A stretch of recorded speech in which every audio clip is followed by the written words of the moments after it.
하루의 마무리, 오늘도 함께 하시죠. 시사평론가 김성환입니다. 한국형 우주발사체 누리호가 오늘 오후 발사됐습니다. 통신 문제로 발사가 하루 미뤄졌지만 목표 고도에 안착해 실용위성 8기를 모두 분리하는 데 성공했다는 반가운 소식도 전해졌는데요. 누리호 3차 발사의 의미와 향후 과제는 무엇인지 더 깊이 들여다보는 인터뷰 시간에 전문가와 얘기 나눠보겠습니다. 한국은행 금융통화위원회가 3차례 연속 기준금리를 동결했습니다. 불안한 경기 상황이 영향을 미친 것으로 분석되고 있는데요. 기준금리 동결의 배경, 경제 읽기 코너에서 자세히 분석해 보겠습니다. 김성환의 시사에는 청취자 여러분들의 관심과 참여 기다립니다. 방송 내용과 관련해 의견 있으신 분들은 문자 보내주십시오. 당첨된 분들께는 모바일 쿠폰 보내드릴 텐데요. 참여하실 번호는 샵9730이고요. 짧은 문자 50원, 긴 문자는 100원의 이용료가 부과됩니다. 또 저희 방송을 유튜브를 통해서도 실시간으로 시청 또 참여하실 수 있는데요. KBS 일라디오 채널 들어오셔서 구독, 좋아요 많이 눌러주시길 부탁드립니다. 김성환의 시사야, 그럼 지금 시작하겠습니다.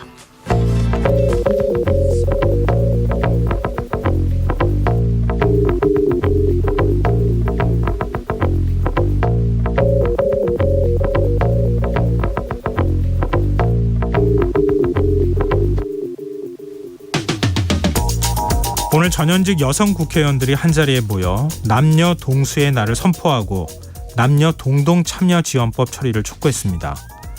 다소 낯선 단어들이 많은데요. 특정 성별을 가진 국회의원 또는 후보자가 전체 인원의 60%를 초과하지 않도록 법을 만들자는 겁니다. 한국 여성의 정의 대표를 맡고 있는 이혜훈 전 의원은 특정 성별, 특정 연령, 특정 직업군이 과잉 대표되고 있는 우리 국회 현실은 대의 민주주의와는 거리가 멀다고 지적했는데요. 민주주의 체계에서 1인 1표, 여기서 한 표의 무게는 청년이나 어르신, 여성이나 남성, 수도권과 지방이 모두 같아야 한다고 강조하기도 했습니다. 실제로 21대 국회의 면면을 들여다보면요. 우리나라 여성 국회의원 비율은 19.1%로 세계 121위 수준이라고 하는데요. 현행법에선 정당이 여성 후보를 30% 이상 공천하도록 권고하고 있지만 잘 지켜지지 않고 있고요. 지방자치단체장 선거에는 여성 추천 권고 비율조차 없는 실정이라고 하죠. 사실 이런 현실은 남녀 평등 문제에만 국한되지는 않습니다. 청년층이 전체 유권자의 3분의 1을 차지하고 있지만 청년 국회의원 수는 5%에도 미치지 못하는데요. 50대 남성 법조인이 대다수를 이루는 우리 국회가 정말 국민들의 목소리를 제대로 대변하고 있는 걸까요? 남녀 동수의 날 선포를 맞아 우리의 정치 현실 다시 한번 되돌아보면 어떻겠습니까?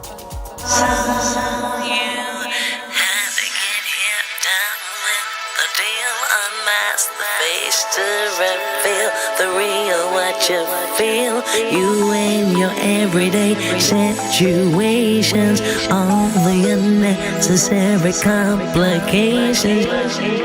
오늘 밤 당신 안에 꿈틀거리는 지식 충전 본능이 깨어납니다. 여러분의 자유탐구 영역 김성환의 시사야.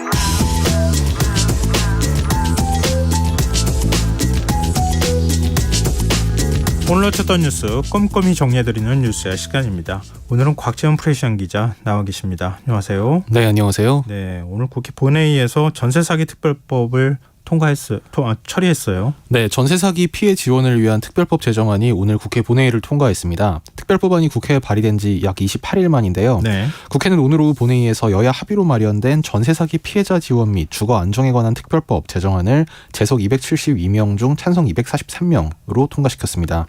이 법안의 핵심 내용은 전세사기 피해자들에게 금융 지원을 확대하고 정부가 경매, 공매 대행 서비스를 제공하는 건데요. 이 여야간 막판까지 쟁점이었던 피해 보증금 보전과 관련해서는 정부가 전세사기 피해자들에게 최우선 변제금만큼 최장 10년간 무이자 대출해주는 내용으로 결정이 됐고 근저당 설정 시점이나 전세 계약 횟수와 관계없이 경매, 공매가 이루어지는 시점에 최우선 변제금 대출을 가능하도록 했습니다. 최우선 변제 범위를 초과하면 2억 4천만 원까지 1.2에서 2.1%의 저리로 대출을 지원한다는 내용도 포함됐습니다. 근데 이거 여야가 합의한 법안 아닙니까? 네. 근데 반대하고 기권이 29명이나 나왔어요. 이게 그 앞서 이제 좀 그 진행된 과정이 좀 있는데요. 네. 앞서 더불어민주당과 정의당 등 야당에서는 최초 임대차 계약 시점을 기준으로 이 최우선 변제권 소급 적용을 하자, 또 그 보증급 채권도 이제 공공기금으로 매입을 해주자, 이제 이런 내용을 네. 제안을 했었는데 정부 여당 측의 반대로 이제 이런 내용이 포함되지 않았습니다. 이제 이런 것 때문에 좀 뭐 기권 내지 반대표가 나왔는데요. 용해인 김문숙당 의원은 본회의 반대 토론에 나서서 특별법을 누더기로 만든 정부 여당 논리는 임대차 계약 관계란 시장에서 발생한 사적 피해에 공적 재정을 쓸 수 없다는 것이라면서 전세 사기가 공적 구제 대상이 아니어야 할 이유가 무엇이냐고 따져 묻기도 했습니다. 전세 사기 피해자들 지원이 굉장히 시급하긴 한데 계속 시간은 늦출 수 없었고 불가피하게 합의는 했는데 나는 반대한다. 뭐 이런 뭐 의지가 일부 이제 여기에 투영이 된 거 아닌가 싶은데요. 전세 사기 피해자들 계속 국회 앞에서 시위를 했었잖아요. 그래서 뭐 경찰에 가로막혀서 뭐 울부짖는 모습을 좀 보고 가슴 아프기도 했었는데 국회 앞에서 필리버스터를 했다고요? 네, 오늘 그 국회 앞에서 이 전세 사기 깡통 전세 제대로 된 해결을 촉구하는 필리버스터라는 행사가 이 그 전세 사기 피해자 전국 대책위원회 주최로 진행이 됐습니다. 예. 이 경향신문 보도에 따르면 이 행사에 참여한 김주호 참여연대 사회경제 1팀장은 어제 5번째 희생자가 발생했다면서 이 전날 인천 미추홀구에서 전세 사기 피해자 A 씨의 극단적 선택 사례를 언급하고요. 특별법에 너무 사각지대가 많다면서 이런 식으로 법이 처리되면 또 다른 희생자가 발생할 수밖에 없다고 비판했습니다. 다른 전세 사기 피해자들도 정부 여당안은 빚에 빚을 더하라는 것이다. 또 정부에서 피해자들이 일어날 수 있도록 정책을 실효성 있게 만들어줬으면 좋겠다. 이런 발언들을 했습니다. 이거 법 언제 시행되는 겁니까? 특별법은 내달 1일부터 시행이 되는데요. 예. 국토교통부는 이와 관련해서 이 전세 사기 피해자 지원 및 이 주거 안정에 관한 특별법 이것을 이제 다음 주 국무회의를 거쳐서 다음 달 1일 이 공포 즉시 시행될 예정이다. 1일은 이제 아직까지 잠정입니다만 어쨌든 네. 공포 즉시 시행할 예정이라고 밝혔고요. 피해자 신청 결정 관련 세부 절차, 또 전세 사기 피해 지원위원회 구성 및 운영 방안 등을 담은 시행 규칙도 이 최대한 이 절차를 단축해서 제정 시행할 계획이라고 국토부는 설명했습니다. 또 국토부는 우선 특별법에 따라 긴급하게 피해자 주택의 경매와 공매, 유예 정지 조치가 필요한 경우에 잠정 다음 달 7일쯤 이제 전세 사기 피해 지원 위원회를 열어서 유예 등의 조치를 취할 방침이라고 밝혔는데요. 이제 이것이 사실상 이 첫 위원회 활동이 될 가능성이 큰 것으로 알려졌습니다. 네. 이른바 김남국 방지법도 오늘 국회 본회의를 통과했는데 이건 만장일치예요. 네, 국회의원을 포함한 고위공직자에 대해 이 가상자산, 즉 코인 등 재산 신고를 의무화하는 이른바 김남국 방지법도 오늘 본회의를 통과했습니다. 네. 이것은 이제 재석 268명에 찬성 268명으로 재석 의원 전원 찬성이라는 뭐 좀 이례적인 결과가 나왔는데요. 이런 기록 거의 전 본 적이 없는데요. 네. 네. 이 뭐 김남국 방지법이라고 이제 그 보통 우리가 통칭 그렇게 부르긴 하는데 정확하게는 법안이 두 가지인데요. 국회의원을 포함한 4급 이상 고위공직자의 재산 신고 공개 대상에 가상자산을 포함하도록 하는 내용으로 공직자윤리법을 개정했고, 네. 또 국회의원이 국회에 이제 사적 이해관계 등록 대상을 신고하게 돼 있는 국회법 규정이 있는데 이것을 개정해서 여기에 가상자산도 포함하도록 했습니다. 또 이제 그 원래는 이제 이 법안 같은 경우에 이 법안이 통과돼도 이제 그 시행될 때까지 다소 유예 기간이 있게 마련인데요. 네. 이번 개정안에는 부칙으로 특례 조항을 둬서 현재 그러니까 21대 국회의원들도 올해 5월 30일까지의 가상자산 보유 현황 및 변동 내역을 6월 말까지 국회 윤리심사 자문위에 등록하도록 했습니다. 그러니까 자진 신고 형식이지만 사실상 현역 의원들에 대해서 이 전수조사가 법제화를 된 셈입니다. 그럼 조사는 권익위에서 하도록 하는 그런 내용도 사실은 들어가 있는 거죠. 근데 사실 이게 어쨌든 이제 지금 재산 신고와 마찬가지로 예. 일종의 자진 신고의 그 기반으로 한 것이기 때문에 네. 뭐 강제성이 있느냐, 그리고 어떤 뭐 해외 코인을 산 경우는 이제 그것을 추적할 수 있느냐, 뭐 약간 이런 실효성 논란은 아직 좀 남아 있습니다. 그럼 신고 안 해도 된다는 거예요? 자진 신고를 하도록 하면 신고 안 하면 뭔가 제재할 수 있는 조항이 있어야지. 안 해도 그만 아닙니까? 그러니까 물론 해야 되는 건 의무고요. 뭐 네. 이제 국내 코인 거래소 같은 데서 이제 이루어진 거래 같은 경우에는 네. 아마 일부 추적이 가능한 걸로 알고 있는데 뭐 FIU라든지 이런 데를 통해서요. 예. 다만 이제 말씀하신 대로 어떤 제재 조항, 강제 조항 같은 경우는 지금 좀 저도 이제 오늘 통과돼 가지고 법안을 예. 자세하게 보진 못했는데 조금 이제 미비한 것이라는 지적이 일부 있습니다. 네, 이것도 좀 더 자세히 들여다봐야 될 것 같아요. 또 법대로 해라 이렇게 얘기하면 어떡합니까? 그렇지 않습니까? 여야 원내 지도부가 코인 로비 의혹이 불거진 위메이드의 국회 출입 기록을 공개하기로 합의했었는데 오늘 내용이 공개가 됐어요. 네, 사실 근데 이 위메이드라는 기업의 이 국회 출입 기록이 뭐 어떤 것을 말해줄지가 뭐 사실 이제 공개된 내용을 봐도 살짝 의문이긴 한데요. 네. 오늘 국회 사무처는 이 국회 운영에 제출한 자료에서 위믹스 발행사인 위메이드 그리고 위메이드 엔터테인먼트의 국회 출입 내역을 공개를 했습니다. 예. 이 기업 관계자들이 국회를 총 14차례, 그러니까 2020년부터 지금까지 14차례 방문한 걸로 나타났고요. 뭐 국민의힘 윤창현 의원과 더불어민주당 김한규, 김종민, 노규영 의원 등 가상자산을 이제 소관으로 하는 예. 그 정무위 소속 의원실을 주로 방문한 것으로 나타났습니다. 그럼 김남국 의원이 이름은 없네요. 그러니까 이제 그것이 아까 제가 말씀드린 대로 네. 이 기업 관계자들의 국회 출입 내역이 좀 정확하게 어떤 정보를 줄 수 있는지 좀 의문이다라는 것이 네. 이를테면 방문지를 특정 의원실로 등록을 해놓고 왜냐하면 처음에 이제 국회의원회관을 가보면 처음에 이제 출입을 처음에 이제 그 1층 출입구에서 한번 이제 잡습니다. 네. 그리고 이제 예를 들면 내가 뭐 어느 의원실을 갈 거다. 윤창현 의원실을 간다라고 네. 하면 게이트를 통과를 시켜주는데 그 다음에 예를 들면 윤창현 의원실을 간다고 한 사람이 나중에 그 안에서 다른 의원실을 가는 거는 사실 그거는 별도로 신고를 하거나 잡을 수 있는 방법이 없거든요. 그리고 이제 어떤 의원실을 간다라고 이들이 신고한 내역을 봐도 이제 방문한 것으로 돼 있는 의원실의 의원들도 직접 만난 게 아니다. 뭐 보좌진과 이제 그 실무 관련 그 어쨌든 이 가상자산 등 이제 그 소관이 정무이기 때문에 그런 상임위 사안 관련 보좌진을 면담했다. 뭐 이렇게 설명한 의원들이 대다수였고, 네. 뭐 허은하 의원 같은 경우에는 허은하 의원도 이제 그 방문을 한 걸로 돼 있는데 본인도 보좌진도 만난 적이 없다. 뭐 이렇게 해명을 하기도 했습니다. 또 안 만났는데 또 이름 써놓는다는 것도 좀 이상하잖아요. 네, 그 이광재 국회 사무총장은 오늘 이 자료를 공개한 후에 기자들과 만나서 오늘 공개된 자료는 단순 출입 기록이기 때문에 의원실에 가서 의원을 만났는지 뭐 비서관을 만났는지 아니면 명의만 빌린 건지는 알 수가 없다 이렇게 얘기했습니다. 뭐 별로 의미가 없는 걸 지금 공개한 건가요? 글쎄 뭐 이 어쨌든 국회 출입 기록이라는 게 나중에 어떤 수사가 만약에 진행이 된다면 네. 뭐 어떤 뭐 아주 기초적인 자료 정도는 될 수 있겠지만 이를테면 여기 이름이 나왔다고 해서 뭐 로비를 받은 것처럼 이제 좀 직접적인 그런 의심의 토대가 되기는 상당히 좀 약해 보이고 또 여기에 빠져 있다고 해서 뭐 완전히 결백하다고 보기도 좀 어렵지 않겠느냐. 뭐 제가 보기에는 좀 그런 것 같습니다. 네, 저도 뭐 출입을 해봐서 아는데 이거 가지고는 좀 쉽지 않을 것 같긴 한데 국회의원실 앞에다가 CCTV를 다 설치를 해야 되는 건가? 뭐 이런 생각도 좀 들고 그러네요. 근데 오늘 국회 본회의에서 간호법 제정안 제표 결론이 이루어지지 않았네요.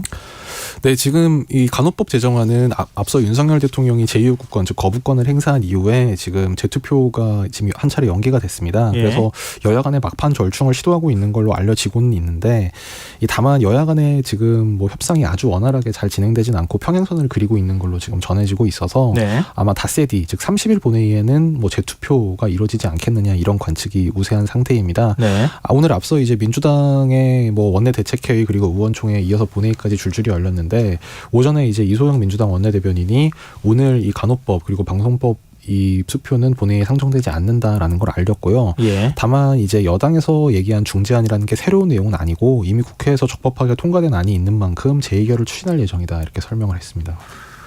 야당 주도로 지금 본회의 직회부된 노란봉투법 그건 어떻게 되는 거예요?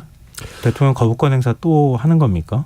네, 지금 단계에서는 조금 섣부르지만 뭐 결과적으로는 그렇게 될 확률이 상당히 높아 보이는데요. 네. 왜냐하면 이게 본회의에 직회부를 하겠다라는 것이 이제 어제 국회 환경노동위원회 주상임위원회에서 이제 법사위를 우회해서 본회의에 바로 올린다. 지금 여기까지만 확실하게 결정이 난 상태입니다. 네. 이게 또 본회의에 바로 올려도 되지만 뭐 이제 통상 뭐 지금 김진표 의장 같은 경우에는 바로바로 하지 않고 좀 여야 간에 추가로 좀 협의를 해봐라. 통상적으로 이렇게 주문을 해왔기 때문에 양국관리법이나 간호법 제정안도 좀 더 합의해라 이러면서 그렇죠. 바로 올리지 않았잖아요. 예, 그래서 노란봉투법 같은 경우에도 아마 의장으로부터 그런 어떤 중재 권고가 좀 있을 걸로 보이는데 예. 어쨌든 뭐 그래도 이제 민주당에서 이거를 만약에 다수당에서 이걸 여당과 합의가 안 돼서 올리겠다고 하면 뭐 결과적으로는 이제 부치가 되겠지만 네. 또 그럴 경우에는 결국 이제 대통령실로 다시 공이 넘어갈 걸로 보이는데요.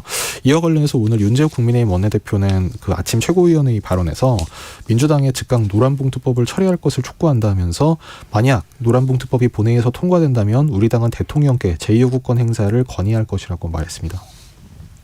그럼 뭐 이전에 전례를 비춰봤을 때 거부권 행사 가능성은 굉장히 높다 이렇게 보긴 봐야 되겠네요. 그런가 하면 국민의힘 김기현 대표가 민주당 이재명 대표한테 같이 식사하자 이렇게 제안을 했는데 뭐 거절당했다고요? 네, 오늘 김기현 대표가 오전에 국회에서 이제 당 출입 기자들과 만나서 간단히 뭐 티타임 형식의 간담회를 짧게 했는데요. 예. 이 당대표 취임 후에 이재명 대표한테 이제 격주로 만나자 이런 얘기를 한 적이 있는데 지금 어떻게 되고 있느냐 기자들이 이렇게 물으니까 보려고 했는데 답변이 없다면서 며칠 전 노무현 전 대통령 추도식에서 옆자리에 앉아서 얼굴 한번 보자 밥이라도 먹고 소주를 한잔 하든지 하자고 했는데 네. 이재명 대표가 국민이 밥만 먹으면 안 좋아해요라고 했다 이렇게 전했습니다. 예. 그러면서 나를 만나는 게 불편한 모양이다 이렇게 부연하기도 했는데요. 민주당은 이에 대해 이제 그 기자들에게 보낸 설명 문자 메시지에서 네. 앞서 이제 국민의힘 당 대표실에서 지난 2일에 이미 민주당 대표실에 여야 대표 회동을 제안했지만 이제 이재명 대표는 단순한 식사보다는 현안 의제를 정하고 협치와 민생을 논의하는 실효성 있는 공개 회동을 하자 이런 취지로 회신을 했다고 밝혔습니다. 네. 다만 이제 이에 대해서 여당 측에서 편하게 식사나 한번 하자는 입장을 견지해서 진전을 보지 못했다 이렇게 부연했습니다. 뭐 서로 간의 양쪽 얘기를 조합하면 상황이 좀 그려지긴 하네요. 자, 지금 여러분께서는 KBS 라디오 김성환의 시사야와 함께하고 계십니다. 계속해서 뉴스야 이어가겠습니다. 이게 이전에도 좀 논란이 됐던 부분인데 우크라이나가 우리나라에 수십만 발의 포탄을 지원하기로 했다. 우리나라가 우크라이나에 지원하기로 했다. 이런 워싱턴 포스트 보도가 나왔어요. 아니 그 미국 월스트리트 저널 월스트리트 저널 네. 보도가 월스트리트 저널이. 현지 시간 24일 나왔는데요. 이제 한국이 우크라이나를 위해서 포탄 수십만 발 이송을 진행하고 있다. 이제 구체적으로는 한국이 비밀 협의에 따라 한국이 미국에 포탄을 이전해주고 이제 이것을 차례대로 미국에서 우크라이나에 보내도록 준비가 돼 있다. 이런 취지의 보도가 나왔습니다. 예. 다만 월스트리트 저널은 이 포탄의 출처가 어딘지 그리고 이 포탄의 한국에서 제작된 것이라는 게 이제 명기가 되는지, 그러니까 메이드 인 코리아라고 새겨지는지 이제 이런 부분에 대해서는 정확하게 기술하지 않았고요. 예. 백악관과 한국 정부 모두 이 신문에 대해서 언급을 거부했다, 즉 확인하지 않았다고 같이 보도했습니다. 이게 세 가지 쟁점인 것 같아요. 그러니까 비밀 협의가 있었느냐, 그리고 지금 이송을 진행 중이냐 아니냐, 그리고 미국을 통해서 전달이 되느냐 아니면 다른 나라를 통해서 전달하고 있는 것이냐. 뭐 이게 사실 확인이 좀 필요한 부분 아니겠습니까? 우리 정부는 뭐라고 얘기하고 있습니까? 사실 뭐 마침 공교롭게도 어제 이제 국회 운영위원회에서 대통령실 대상 그 정책 질의가 그 현안 질의가 있었습니다. 예. 그때 이제 조태현 국가안보실장이 안 그래도 이 우크라이나의 포탄 지원 문제 관련해서 이 야당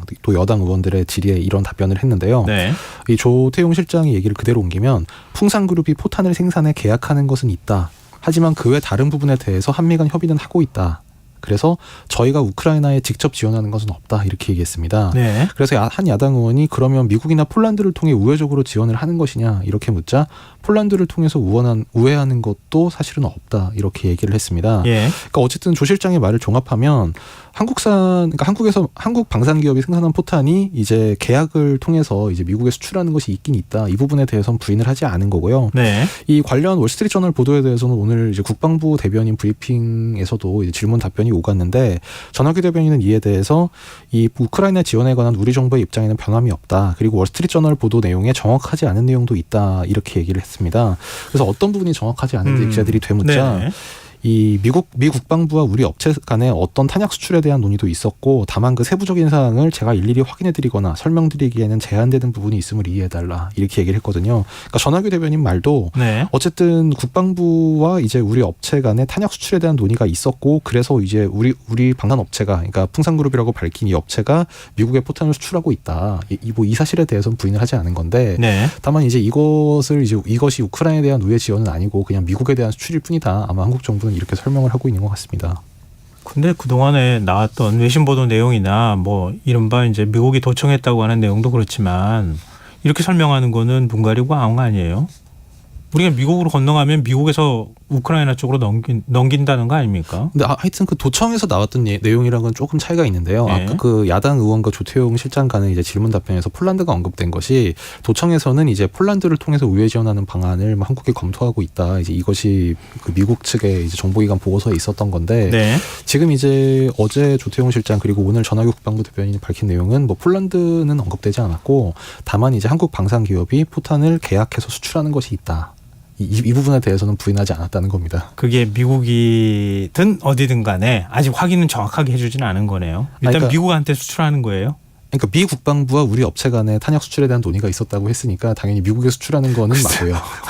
참 이게 애매하네요. 말들이 다 정확하지가 않아서. 그러니까 조태용 실장이랑 전학규 대변인 말을 조합하면 이제 좀 이렇게 종합적으로 이해가 될 것 같은데 수출하는 것은 있다. 하지만 우크라이나에 대한 우회 지원은 아니다. 뭐 이렇게 아마 이렇게 설명을 공식적으로는 할 것 같습니다. 네, 알겠습니다. 더 내용이 나와야지 정확한 그림이 그려지지 않을까 싶네요. 자, 일본 요미우리 신문은 또 이달 말 자위 함기가, 그러니까 그 일본의 호위함이죠, 해상자위대 호위함이 부산항에 입항할 수 있다, 이렇게 그 보도를 하고 있는데 우길기를 달 가능성이 있어요? 네, 자위함기라는 게 사실 한국 사람의 눈으로 보면 우길기와 거의 구분이 사실 안 가게 그렇게 돼 있습니다.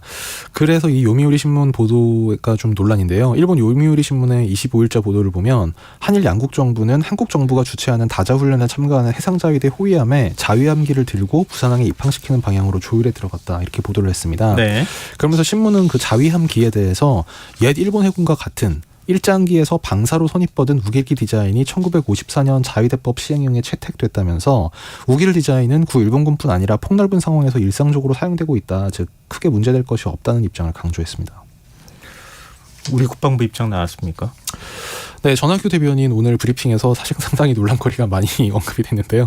전학규 대변인 오늘 브리핑에서 자위대 함기를 달고 들어올지 안 들어올지는 지금 말씀드릴 수 없다면서 아마 통상적으로 그게 국제적인 관례가 아닌가라고 생각한다, 그러니까 사실상 시인하는 취지의 이 답변을 했습니다. 네. 그러면서 자위함기와 우길기는 조금의 차이는 있긴 하다, 이렇게 강조를 하고요. 국방부는 통상 국제 관례와 상호주의에 입각해서 모든 대량 살상 무기 확산 방지 구상 회원국의 동등한 위치와 기준을 준용하게 될 것이라고 설명했습니다. 들어오면 달고 들어올 것이다. 그러니까 정리를 하자면 그렇게 되는 거네요. 네, 통상적으로 외국항에 함정이 입항할 때 그 나라 국기와 군대를 상징하는 깃발을 다는 것으로 알고 있다. 이건 전 세계적으로 통상적으로 통용되는 사항이다라고 이 전 대변인은 설명했습니다. 네, 자, 다음 수로 넘어가 보겠습니다. 국회 정무위원회가 박민식 국가보훈부 장관 후보자에 대한 인사청문 경과 보고서를 채택했어요. 네, 보고서는 결국 채택이 됐고요. 다만 더불어민주당 등 야당의 의견을 반영해서 이 적격 부적격 의견이 병기가 됐습니다. 적격 의견의 근거로는 보훈처장을 이제 지금 지내면서 이제 어떤 업적들을 많이 쌓았다. 그리고 음주운전이나 부동산 특이 등의 어떤 그런 기초적인 도덕적인 자질 문제는 없었다. 이 점이 긍정적으로 표기가 됐고, 부적격 의견으로는 이 이른바 정관이유 논란, 그리고 이 총선 출마에 관한 입장을 명확하게 밝히지 않았다. 이 점이 지적됐습니다. 네. 자녀 특혜 채용 의혹이 제기가 됐던 중앙선거관리위원회 박찬진 사무총장과 송봉섭 사무차장이 사퇴했네요. 네, 중앙선거관리위원회는 오늘 보도자료를 내고 자녀 특혜 의혹 대상이 되어온 이 박찬진 사무총장과 송봉섭 사무차장은 사무처 수장으로서 그동안 제기되어온 국민적 비판과 지적을 겸허히 수용하고 현재 진행 중인 특별감사 결과와 상관없이 현 사태에 대한 도의적 책임을 지고 사퇴한다고 밝혔습니다. 이 박 총장과 송 차장은 자녀가 지방 공무원으로 근무하다가 각각 2022년과 2018년에 선관위 경력직 공무원으로 채용된 사실이 알려져서 이 특혜 채용, 현대판 음서제 이런 논란에 휩싸였습니다. 선관위는 이들의 사퇴와 관계없이 현재 진행 중인 자체 특별감사와 전수조사를 통해서 추가 채용 의혹이 있는지 확인하고 필요시 고발 등의 조치를 할 계획이라고 밝혔습니다. 네, 이 문제에 대한 책임지고 노태학 선관위 위원장도 사퇴하라, 이렇게 국민의힘은 주장을 하고 있네요. 자, 마지막 소식입니다. 민주당이 오늘 의원총회를 열고 강성당원에 대한 문제를 논의했다고요. 네, 민주당은 그 비명계를 겨냥한 강성 당원 지지자들의 과격한 공격에 대해서 당이 명확하게 중단을 촉구할 필요가 있다. 이 점에 공감대를 이뤘다고 오늘 의원총회 결과 브리핑에서 밝혔습니다. 네. 민주당 이소영 원내대변인은 의원총회 후 기자들과 만나서 도를 넘는 적대와 공격 행위를 중단해야 한다는 의견에 많은 분들이 동의하고 공감을 표시했다고 밝혔습니다. 의총에서는 김남국 의원 가상자산 보유 논란을 비판한 당 청년 정치인들에게 강성 당원들의 문자폭탄 등 공격이 집중되는 것에 대해 당이 적극적으로 입장을 표명하자, 이런 결의안을 채택하자는 제안이 홍영표 의원으로부터 제안이 됐는데요. 네.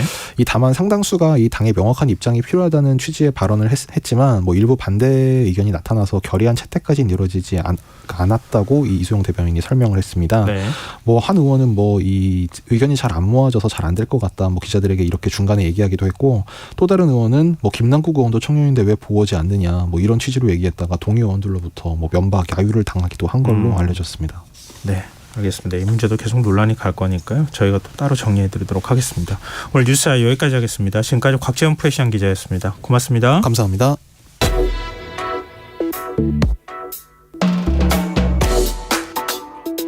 더 나은 내일을 준비하는 시간, KBS 1라디오 김성환의 시사야. 한 차례 연기 끝에 오늘 오후 누리호가 우주로 향했습니다. 이번 발사는 실용위성을 싣고 날아오른 사실상 첫 무대라는 의미가 있어서 더 남다른데요. 안재명 카이스트 항공우주공학과 교수 연결해서 누리호 3차 발사의 숨은 의미와 뉴스페이스 시대 전망까지 두루 얘기 나눠보도록 하겠습니다. 교수님 안녕하십니까? 안녕하십니까. 안재명입니다. 네, 오늘 발사 장면 당연히 지켜보셨겠죠? 네, 그렇습니다. 어떠셨습니까? 성공하는 모습 보면서. 너무 기뻤죠. 분야에 있는 사람으로서 가슴 뭉클함도 있었고요. 예. 여러 가지 많은 시도들이 성공적으로 이루어져가지고 굉장히 기뻤습니다. 아무래도 저희가 느끼는 감각하고 좀 다르실 것 같긴 해요. 교수님이 느끼시는 거는. 그럴 수도 있지만 또 네. 그래도 같은 나라에서 이제 있는 분들 저랑 비슷하게 많이들 느끼시지 않았을까 이런 생각도 들어요. 근데 이번 3차 발사의 의미 어떻게 정리할 수 있을까요? 그래서 지난 두 번에도 이제 발사를 했지만은 네. 이 발사의 성격, 그다음에 이게 이번 발사 신뢰성 확보의 시작점이라는 측면에서 의미가 크다고 생각을 해요. 네. 두 번의 발사가 이 발사체 성능을 확인하는 게 주 목적이었다는 시험의 성격을 이런 발사였는데요. 네. 이번 발사는 그 주 탑재 위성 차세대 소형 위성 2호를 비롯해 가지고 8개 위성을 고객으로 둔 최초의 발사입니다. 그래서 지난번 같은 경우에는 발사체 검증에 우리가 초점을 뒀다면은 고객의 이제 이번에 고객의 어떤 요구 조건을 만족시키기 위해 가지고 발사 시간대도 달라졌고 발사 가능한 시간 범위도 좁아졌고 네. 목표 고도도 달라진 이런 이제 측면이 있죠. 또한 이제 이번 같은 경우에는 이 반복으로 이제 발사를 계속 성공을 해서 누리호 발사체의 신뢰성을 높인다는 측면에서도 의미가 있고요. 예. 그래서 이게 신뢰성이 지속적으로 이제 발사에 성공할 때만 쌓이는 거기 때문에 이번에 발사가 성공한 게 이 신뢰성을 쌓기 위한 어떤 시작점이다. 이렇게 의미를 부여할 수 있겠습니다. 네.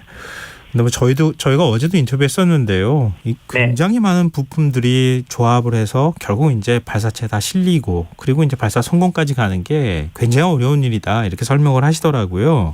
맞습니다. 어제 네. 이제 통신 이상이 감지가 돼서 그랬죠. 이게 또 발사 못하는 거 아닌가 걱정을 했었는데 영무진들이 새벽 5시까지 이걸 수정했다고 하더라고요. 글쎄 말이에요. 굉장히 고생을 많이 했을 것 같은데요. 네.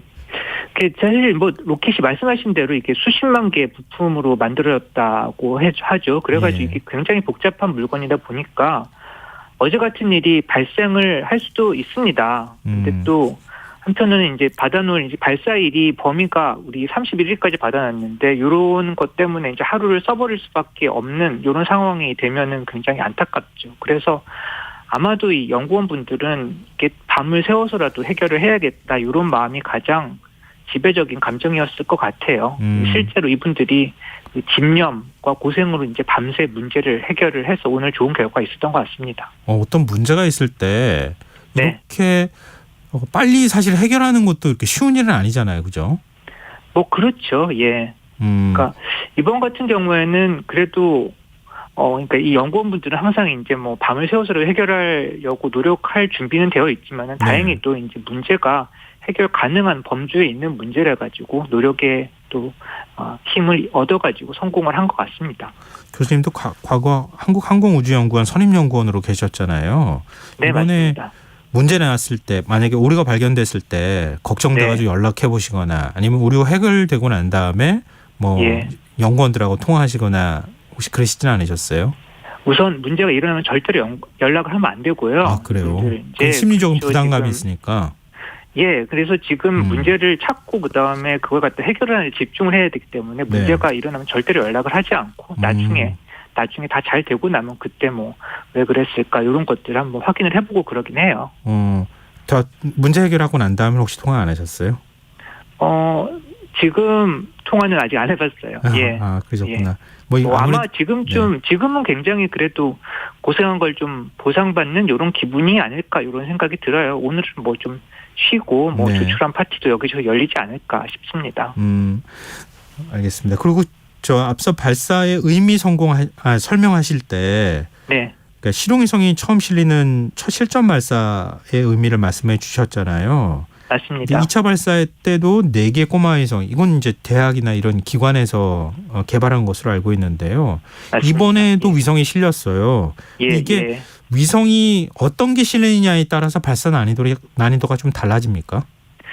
우선 이게 뭐 이번에 실용위성이라고 하는 게 이제 그 말하자면은 시험용이 아니라 진짜 뭐 지구 관측이나 통신이나 항법이나 이런 뚜렷한 목적을 가지고 실제 사용한다. 그래서 실용위성이라고 하고요. 예. 근데 이런 위성 같은 경우는 이제 이런 임무를 되게 그 심각하게 수행을 해야 되기 때문에 상당히 무게도 나가고 부피도 이제 갖는 이런 임무 탑재체가 실려서 예. 말씀하신 꼬마 위성보다 훨씬 무거워요. 근데 이게 뭐 무거워가지고 또 실용위성이 실려서 난이도가 딱히 더 높다기보다는 아까 말씀드린 대로 이런저런 제약 조건들이 걸려가지고 그런 것들을 만족시켜야 하기 때문에 난이도가 좀 올라가는 게 있고요. 네. 이번 같은 경우는 진짜 또 어려웠던 게 위성이 굉장히 많았어요. 8개. 예. 8개를 20초 간격으로 지금 궤도에 투입을 시켜줘야 되는데 예. 이게 또 충돌하면 안 되기 때문에 조금 띄어서 떨어뜨려 줘야 되고 그렇다고 또 얘들 중에서 4개의 위성이 그 편대 비행이라고 해가지고 서로 일정 간격을 유지하면서 비행을 하거든요.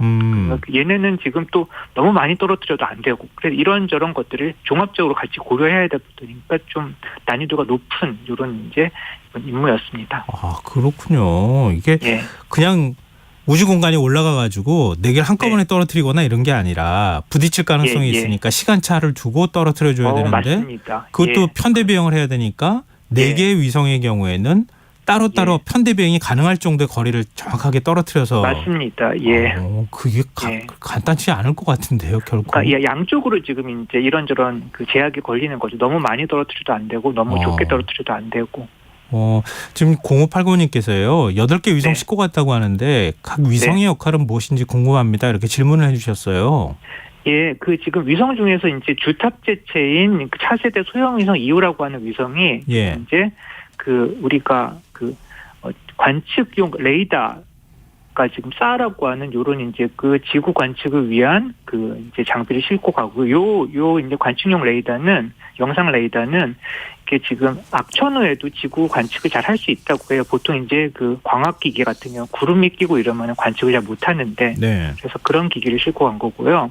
그다음에 아까 말씀드린 편대 비행하는 요 4개 위성은 이제 그 우주 그 환경을 이제 관측을 하는데 얘들이 또 말씀드린 대로 종으로 4개가 일렬로 그다음에 또 횡으로 4개가 이제 좀 횡으로 이렇게 지금 가면서 종으로 가면 같은 지역을 이제 그 시간대를 조금씩 두고서 연속 관측을 할 수 있고요. 횡으로 가게 되면은 넓은 영역을 관측을 할 수 있기 때문에 예를 들어 이제 재난 대비라든지 이런 데 쓸 수 있도록 이렇게 지금 설계가 되어 있습니다. 그러니까 그거를 위한 기초 기술을 이제 닦는 거죠. 이걸 이용해 가지고. 근데 편대 비행이요. 그 위성들이 스스로 움직이는 능력을 갖고 있습니까? 위성들이 스스로 움직이는 능력도 가지고 있는데 그게 지금 이제 충분히 아무리 꼬마 위성이다 보니까 충분히 이걸 갖다가 막 빨리빨리 움직여가지고 얘를 갖다 편대 비행으로 하기 힘들고요. 그러니까 지금 우리가 요거를 고도를 조금 높이고 낮추면은 자연스럽게 얘기가 벌어지는 그런 현상이 있는데 그러니까 지구 중력의 약간의 그 뭐라 그럴까 비대칭 이런 것들을 이용을 해가지고 편대를 만들고 해체하고 다시 재편하고 이런 일을 좀 단기간에 걸쳐서 하도록 되어 있습니다. 아, 그것도 참 대단한 기술이네요. 예, 그거는 참 재미있는 기술입니다. 근데 지금 이제 위성이 사출이 돼서 나오고 그리고 지상국하고 같이 교신이 이루어지잖아요. 맞습니다. 완전히 자리를 잡는 건 시간이 걸리는 거 아닙니까?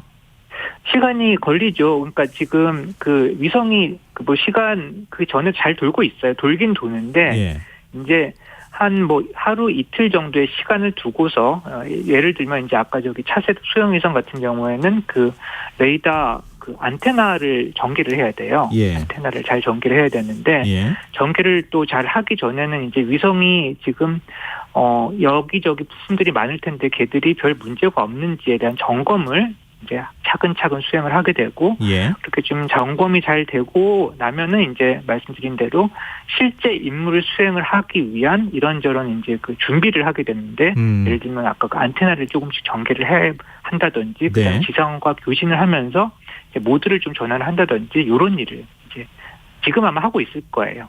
그럼 그게 완전히 다 모든 기능이 정상적으로 작동하고 있다고 확인되는 건 어느 정도 걸립니까?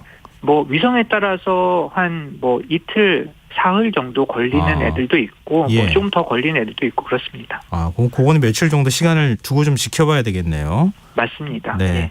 근데 이번 발사 때는 민간 기업도 참여를 했다. 그러니까 기술 이전을 받기 시작했다. 이렇게 얘기를 하고 있거든요. 그건 맞습니다. 어떤 의미가 예. 있는 겁니까? 그래서 지금 우리가 뭐 뉴스페이스라는 이런 이제 그 말은 많이들 들어보셨을 것 같긴 한데요. 네. 전체적으로 우주가 전통적으로는 이제 국가가 주도가 돼가지고 우주 개발도 하고 뭐 그다음에 투자도 하고 만들고 뭐 운영도 하고 이런 게 지금 전통적인 패러다임이었다면은 예. 지금 더 이상 이제 우주가 뭐 탐험의 대상 그다음에 뭐 미지의 영역 이런 거라기보다는 네. 이미 우주는 우리가 거기에 나아가지고 경제 활동을 하고 이익을 창출을 해야 되는 이런 이제 시대가 된 거예요. 지금은. 네. 그래가지고 어디 뭐 이익을 창출하고 이런 것들은 사실은 정부보다는 민간 기업이 좀 더 잘하는 분야겠죠. 아무래도. 네. 그래서 사실은 우리나라도 조금씩 이제 그런 그 기업들이 생겨나고는 있지만은 뭐 예를 들면 이제 미국의 스페이스X 같은 회사를 비롯해가지고 예. 많은 지금 세계적으로도 민간의 영역이 민간의 우주 관련된 참여가 점점 더 커지는 그런 이제 추세를 보이고 있습니다. 네. 그래서 뭐 이번 발사체 얘기로 다시 돌아오면은 이번에 이제 3차 발사부터 이제 25년에 4차 그다음에 6, 7년 해가지고 6차 발사까지 예. 이제 한국형 발사체 고도화 사업이라고 하는 사업으로 진행이 되는데 여기에 지금 체계 종합 기업이라고 하는 이제 지위를 가지고 이제 민간 기업 한화 에어로스페이스라고 하는 기업이 들어가 있어요. 예. 여기는 이제 지금 향후에 이제 누리호 발사를 민간 주도로 진행을 하기 위해 가지고 이제 기술을 조금 배우고 그다음에 역할을 지금 3차 같은 경우에는 발사 준비, 운용 이런 것들을 지금 주로 지켜보는 역할을 했는데 점점 그 역할을 늘려나 가지고 나중에는 이제 독자적으로 운영을 할 수 있도록 이렇게 지금 역량을 강화해 나가는 그런 과정을 겪을 계획입니다. 근데 이거는 뭐 스페이스X 같은 재활용할 수 있는 로켓을 만드는 단계까지 가야지 되는 거라고 하는 거잖아요. 그러니까 재활용 자체가 사실 재사용 자체가 뭐 궁극적인 목적이라기면 사실 그것도 수단이죠. 재사용이 결국은 가격 경쟁력을 높이는 그런 되게 좋은 방법 중에 하나이기 때문에 네. 뭐 비용을 갖다가 줄이기 위한 되게 여러 가지 방법을 고민을 할 거라고 생각을 합니다. 재사용을 포함해가지고. 아무래도 이제 발사하는데 비용을 적게 들여야지 많이 발사하기도 하고 또 우리가 경쟁력이 있을 수 있으니까요. 맞습니다. 마지막으로요. 많은 네. 분들이 우린 달에 언제 가요? 이렇게 또 얘기를 하세요. 네. 달 탐사를 할 수 있는 유인 우주선까지 보낼 정도의 프로젝트는 어느 정도 과정을 거쳐서 끝나게 되는 겁니까? 자, 그 유인까지는 우리가 아직 생각은 하고 있지만 지금 이제 되게 구체적으로 국가 플랜이 좀 나와 있지는 않고요. 네. 대신에 작년에 이미 이제 그 달 궤도선 다누리가 지금 달에 갔죠. 네. 가가지고 지금 성공적으로 임무를 수행하고 있고 그 다음 차례는 궤도선 다음엔 착륙선입니다. 달 네. 착륙을 하는 거죠. 예. 그래서 달 착륙선을 개발을 하기 위한 이런 이제 국가 계획이 수립이 돼가지고 지금 그 타당성에 대한 검토가 지금 진행되고 있습니다. 그래서 그게 한 32년? 그게 우리나라 지금 발사체 지금 이제 누리호 그 다음에 차세대 발사체 개발과 맞물려 가지고 예. 32년, 33년 이때쯤 이제 달 그 착륙선을 보낼 계획을 가지고 있습니다. 네. 부디 빨리 계획이 잡혀가지고 10년이잖아요. 10년 뒤에 네, 그렇습니다. 그 모습을 네. 꼭 좀 봤으면 좋겠습니다. 오늘 말씀 고맙습니다. 감사합니다. 네, 지금까지 안재명 카이스트 항공우주공학과 교수였습니다.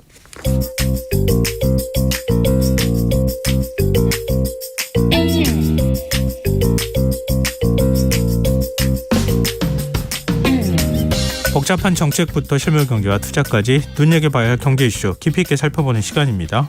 경제읽기 경향신문 박병렬 경제부장 전화로 만나보겠습니다. 부장님 안녕하세요. 네, 안녕하세요. 네, 한국은행 금통위가 기준금리 또 동결했어요. 네, 오늘 한은이 금통위 열고 이 기준금리 결정을 했는데 네. 현행 3.5% 그대로 이제 동결하기로 금통위원 전원일치 만장일치로 이렇게 결정을 했습니다. 네. 금통위는 이런 결정을 한 뒤에 이제 의결문에서 이런 3.5% 동결을 결정한 이유에 대해서 물가 상승률이 둔화 흐름을 지속하겠지만 상당 기간 목표 수준을 상회할 것으로 전망이 되기 때문에 네. 현재의 긴축 기조를 유지하는 것이 우리는 적절하다고 봤다 이렇게 밝혔습니다. 금통위는 2021년 8월부터 올해 1월까지 원래 기준금리 0.5에서 지금 현재 3.5까지 3.0%포인트를 올렸는데요. 네. 그리고 나서 2월, 4월, 5월 지금 세 차례 연속 동결을 이어가고 있습니다. 한미 간 금리 역전차 1.75%포인트 현행 역대 최고 수준 그대로 유지하게 됐습니다. 이창용 한은 총재 발언 주목할 수밖에 없잖아요. 앞으로 어떻게 할 것인지 기조가 나올 수 있기 때문에. 네. 사실 오늘 그 기준금리 동결은 이미 시장이 예측을 했던 거고요. 예. 요거보다 이제 더 관심이 그렇다면 계속 동결을 하다가 어느 시점에 과연 이제 금리 인하를 가겠느냐. 이게 좀 궁금했는데, 네. 일단 오늘 이창용 총재는, 금리 인하보다는 계속해서 이런 긴축 기조 강화에 가겠다라는 것을 일단 구두로 일단 경계하는, 그러니까 강조하는 선에서 일단은 그쳤습니다. 네. 총재를 제외한 6명의 금통위원이 모두 최종금리 수준을 3.75%로 열어둬야 한다는 의견이다. 이렇게 오늘 이창용 총재가 그 기자간담회에서 얘기를 했는데요. 네. 지금 금리가 3.5%니까 이걸 3.75%까지는 우리가 열어두겠다. 이 말은 향후에도 0.25%포인트 금리를 한 번 정도는 더 올릴 수 있다라는 얘기입니다. 네. 그러니까 시장에서 혹시나 금리 인하 같은 것은 일단 꿈도 꾸지 마라. 이런 의미로 이제 볼 수가 있는데요. 예. 일단 뭐 시장에 봤었을 때는 그 시장이 조금 빨리 금리 인하에 대한 기대를 하는 것을 막기 위해서 이렇게 좀 강한 발언을 한 것 아니냐 지금 이렇게 보고 있습니다. 그러면서 이 총재는 향후에 이제 추가로 금리를 인상할 수 있는 가능성을 열어둔 이유 두 가지가 있다 이렇게 얘기했는데요. 네. 역시 이제 아직도 그 근원 물가의 둔화 속도가 예상보다 더디다는 점, 그리고 또 이제 미국 그 연방준비제도가 금리 인상을 중단할지 지속할지, 그리고 이게 외환 시장에 미치는 영향이 어떨지 우리가 좀 더 지켜봐야 되기 때문이다라고 얘기를 했습니다. 그러면서 특히 물가가 확실하게 2% 여기에 이제 내려간다라는 증거가 있기 전까지 인하 시기를 언급하는 것은 시기상조다 얘기했고요. 그러면서 절대로 우리가 추가 인상을 못할 거라고는 생각하지 마라. 네. 이렇게 아주 강한 얘기를 하기도 했습니다. 시장 분위기는 어떻습니까? 어떻게 해석하고 있어요? 네, 일단 생각보다 이 총재의 발언, 매파적 기조가 강했다, 긴축 기조가 강했다 이렇게 평가를 합니다만, 예. 그럼에도 불구하고 사실상 금리 인상 사이클은 끝난 것 아니냐. 그리고 앞서 말씀드린 것처럼 이 총재가 일부러 좀 구두로 강하게 이런 어떤 기대 심리를 꺾기 위해서 한 것 아니냐 지금 이렇게 봅니다. 특히 지금 경제가 지금 계속 좋지 않은데 네. 지금처럼 성장률이 떨어지고 또 정부가 재정을 풀지 않는다고 하면 결국 남는 것은 금리 인하밖에 더 있겠느냐. 그래서 당장은 아닙니다만 일단 가을께부터는 이제 이 금리 인하에 대한 소수 의견이 나올 거고, 그러면서 계속 연말로 가서 계속 경기가 안 좋다면 결국 금리 인하 가능성 연내 있지 않겠느냐, 이렇게 보는 전망이 조금 더 많은 것 같습니다. 시장 기대가 그렇게 나오는 이유가 하느님 성장률 전망치를 또 내린 것하고 또 관계가 있다고 봐야 되겠네요. 네, 맞습니다. 사실 오늘은 금리 동결보다도 예. 한은이 그 올해 경제 성장률 전망치, 그러니까 수정 전망치를 어떻게 할 거냐가 더 궁금했는데요. 네. 결과적으로 말씀드리면 지금까지 한은은 올해 성장률을 1.6% 될 거다 봤는데 요걸 1.4%로 0.2%포인트를 낮췄는데요. 예. 이게 지금 지난 2월에 한 이후에 지금 석 달 만에 또 0.2%포인트 낮춘 겁니다. 한은이 올해 성장률 전망치 처음으로 이제 전망했던 게 작년 2월이었는데 네. 그때는 올해 아마 우리 성장률이 한 2.5% 정도 될 거다 이렇게 예상을 했는데 오늘 지금 발표한 거 보면 지금 1.4%까지 떨어뜨렸거든요. 네. 지금 수정 전망치 5차례 발표했는데 5차례 발표하면서 계속 떨어뜨렸습니다. 그래서 지금 1.4%까지 내려갔으니까 이제 이 말은 한은도 하반기 성장률이, 그러니까 경기가 좋지 못할 거다 이렇게 지금 이제 인정을 했다라고 보고요. 네. 그리고 한은이 이렇게 내릴 거다 저희는 사실 뭐 어느 정도 예측은 했는데 그게 바로 이제 최근에 나왔던 수출 지표들 보면 원래는 이제 중국의 리오프닝으로 인해서 수출이 좀 회복될 것으로 기대를 했습니다만 네. 계속해서 수출 감소가 뭐 이달까지 계속되고 있다 보니까 결국 하향 조정할 수밖에 없지 않았느냐 이렇게 봅니다. 지금 한국개발원, 그러니까 KDI 그리고 IMF, 그다음 아시아개발은행, ADB 같은 곳은 우리나라 성장률 전망치 올해 1.5%로 보고 있습니다. 그러니까 뭐 한은 뭐 1.4% 봤으니까 거의 뭐 비슷한 수준으로 보고 있다 보시면 되는데요. 그런데 그 스탠다드 앤드 푸어스, 그러니까 S&P 그리고 피치 이런 지금 글로벌 신평사들은 보니까 예. S&P는 우리나라 성장률을 올해 1.1%까지 낮춰보고 있고요. 피치는 1.2%를 보고 있습니다. 그러니까 지금 우리나라 기관들이 낮춘다고는 낮췄습니다만 이것보다도 해외의 글로벌 신용평가사들은 올해 한국 경기가 더 안 좋을 거다. 지금 이렇게 보고 있다 이렇게 보시면 됩니다.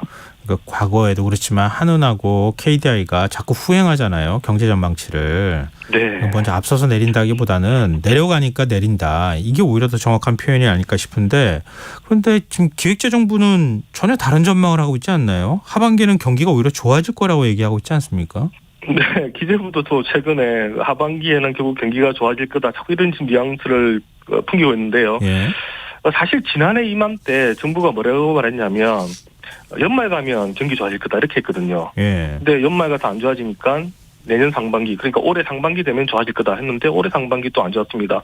그러니까 올해 하반기 좋아질 거다 이렇게 했는데 지금은 또 올해 하반기 과연 좋아질까 이러면서 올해 상저하고는 될 거다 봤습니다만 이미 상저하중 또는 상저하저로 가는 게 아니냐라고 지금 보는 게 지금 시장의 생각이고요. 앞서 말씀드린 것처럼 한은은 계속 지금 성장률 전망치 낼 때마다 5번 내내 계속 낮췄는데 그러면서 지금 발표한 지표를 보니까 수출 예상 지표도 계속 지금 5차례 계속 낮췄습니다. 처음에는 2.2% 올해 될 거다 봤는데 지금 0.4%까지 떨어져 있고요. 예. 특히 경상수지 같은 경우는 처음에는 올해 우리 한 680억 달러 흑자 남길 거다 봤는데 지금 240억 달러까지 지금 떨어뜨려 있습니다. 그러니까 지금 3분의 1 토막 떨어뜨렸는데 지금 상황이면 240억 달러도 가능할까라고 지금 우려하지 않을 수가 없는 좀 그런 상황인 것 같습니다. 근데 통계청 조사 보면 지금 소득 격차가 더 많이 벌어지고 있고 중산층 서민들은 실질 소득이 계속 감소하는 걸로 나타나고 있는 거잖아요. 네, 오늘 2023년 1분기 가계 동향이 나왔는데 사실 경제 위기 때 가장 어려운 층이 저소득층입니다. 예. 근데 지금 오늘 나온 통계를 보면 이게 지금 그대로 드러났는데요. 우리가 이제 소득 분위로 5분위로 봅니다. 그러니까 5분위, 4분위는 이제 가장 돈을 많이 버는 게 고소득층이고, 예. 그리고 이제 3분위가 뭐 중산층 정도 볼 수 있고요. 2분위가 우리가 뭐 대충 뭐 서민계층, 그리고 이제 1분위도 우리 저소득층 이렇게 보는데, 네. 1분위에 지금 이번에 1분기 실질소득 증가를 보니까 예. 가장 소득이 적은 1분위는 1.5% 올해 실질소득이 감소를 했고요. 예. 2분위도 2.4% 감소를 하고 3분위도 2.1% 감소를 했습니다. 그러니까 저소득층부터 중산층까지는 소득이 쭉 다 지금 실질소득이 줄었다고 보시면 되고, 예. 근데 소득 상위 20% 5분위 가장 이제 고소득층인데요. 1.2% 실질소득이 증가를 했고요. 예. 4분위도 0.5% 증가를 했습니다. 그러니까 소득이 많은 상위 40%는 실질소득이 증가를 했고 예. 나머지 소득이 적은 하위 60%는 실질소득이 감소를 했다. 결국 이 얘기인데 이런 경제 위기 어려움이 지금 서민들 중심으로 닥치고 있다 이렇게 보시면 될 것 같습니다. 근데 이전에는 정부의 재정 정책을 통해서 소득 이전 효과가 나타나서 1분위 같은 경우 오히려 소득이 늘기도 한 적도 있었잖아요. 네, 맞습니다. 근데 지금은 그런 효과도 안 나타나고 있다는 거잖아요. 사실 이제 그런 정책이 과거에 소득주도 성장이었었는데요. 일단 소득이 낮은 분들한테 이전 소득을 많이 주자라는 그런 내용이었습니다. 근데 뭐 아시다시피 최근에 이제 윤석열 정부 나오면서 현금 지원에 대해서도 이제 부정적인 시각이고, 특히 이번에 이렇게 소득 하위 분들의 소득이 많이, 그러니까 중산층과 서민들의 소득이 많이 감소한 이유가, 지난번에는 이제 코로나19 손실보상금이라든가 방역지원금 같은 것들이 이렇게 많이 지급이 됐는데, 예. 이게 이제 다 이제 뭐 끝나버렸던 부분들이 있습니다. 그리고 또 최근에 뭐 작년에 이제 실적들을 보면 대기업들 중심으로 실적이 상당히 좋았거든요. 네네. 그러다 보니까 이제 소득이 많은 근로자들 중심으로 소득이 많이 늘었고, 중소기업이라든가 그 하위 쪽은 소득이 많이 늘지 않았다라고 보면 되는데요. 그러니까 이제 통상적인 이제 경제 위기 때는 정부가 이렇게 이제 재정을 풀어서 소득이 적게 증가한 사람들을 돕습니다. 근데 현재 지금 정부의 기조가 대기업 감세 그리고 이제 고소득층 감세를 통해서 이제 이쪽에서 투자를 이뤄서 경제 성장을 시켜서 소득을 증가하겠다 이제 이런 계획을 세우다 보니까 당장에 지금 저소득층 같은 경우는 지금 소득이 줄고 있는 게 표시가 나고요. 지금 소득 하위 20%랑 상위 20% 격차 계속 지금 벌어지고 있는 지금 그런 상황으로 지금 지표로 지금 나타나고 있습니다. 또 과거 아베 내각에서는 대기업 감세 정책을 추진하면 그러면은 내수 때문에라도 임금을 세금 깎아줄 테니까 임금을 더 올려라 이렇게 압박을 가하기도 했었잖아요. 근데 네. 지금 그런 현상도 아닌 것 같고 또 앞으로 더 이런 경향이 강화될 것 같다, 확대될 것 같다 이게 더 문제 아닙니까? 네, 일단 정부가 건전재정 이유로 일단 재정 지출하지 않겠다고 했으니까 당분간 어떤 현금 지원이라든가 이런 저소득층 서민들을 위한 지원은 추가적인 지원 현재 기대하기 힘든 상황이고요. 그리고 이제 대규모 감세를 했기 때문에 지금 정부가 지금 재정 여력도 없습니다. 그러니까 경기가 어려울 때는 보통 이제 세금을 낼 수 있는 분들한테서 세금을 받아서 좀 분배를 해야 되는데 네. 당분간 일단 이게 안 된다 봐야 되고 그리고 또 특히 이제 문제가 보면 지금 1분위 가구가 이번에 지금 지출한 걸 보니까 가장 많이 쓴 게 주거, 수도, 광열 쪽입니다. 그리고 이제 두 번째가 보건, 세 번째가 음식, 숙박을 지출하는데 네. 왜냐하면 이제 소득이 없을수록 이런 이제 기본 이제 우리가 주거를 위한 이런 지출이 많아지는데요. 좀 하반기에 오른다는 거 전기료, 가스료 이런 부분들이 지금 다 지금 소득이 낮은 분들이 필수적으로 써야 되는 지금 그런 부분에 지금 앞으로 가격이 오르게 돼 있습니다. 예. 그리고 지금 보건 같은 경우도 최근에 문재인 케어 돈 너무 많이 건보 재정 너무 악화시킨다 그러면서 좀 약화시키겠다는데 결국 그거 약화시킨 만큼 이 보건비가 또 많이 나갈 수밖에 없거든요. 이런 부분들 그리고 음식 숙박 같은 경우 지금 계속 물가 오르고 있고. 그러니까 지금 소득이 적은 지금 저소득층 같은 경우는 앞으로 소득이 생길 구멍은 없는데 네, 지출이 많아질 수밖에 없는 이런 구조로 가니까 안 좋을 것 같습니다. 네. 참 걱정이네요. 자, 오늘 말씀 고맙습니다. 네, 감사합니다. 네, 경제읽기 경향신문 박병렬 경제부장이었습니다. KBS 1라디오 김성환의 시사 1부 순서 여기서 마무리하겠습니다. 전 11시 정각 2부에 다시 오겠습니다.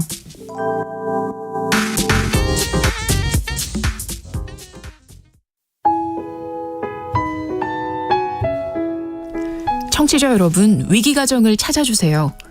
어려운 경제 상황 속에서 긴급한 경제적 지원이 필요한데도 복지 사각지대에 놓여 있어 아무런 지원도 받지 못하고 극한 상황으로 내몰리고 있는 위기가정이 늘고 있습니다. KBS 강태원 복지재단에서는 가정의 달을 맞아 사회 안전망에서 벗어나 위기에 처해 있는 가정을 발굴해 긴급 지원하는 사업을 시작합니다. 여러분 주위에 스스로의 힘만으로는 도저히 일어설 수 없는 힘든 이웃이 혹시 있는지 찾아봐 주세요. 우리 사회의 건강한 구성원으로 신속히 복귀할 수 있도록 KBS 강태원 복지재단이 작은 힘을 보태겠습니다. 여러분의 제보 전화를 기다립니다. KBS 강태원 복지재단 제보 전화 1533-0900, 1533-0900입니다.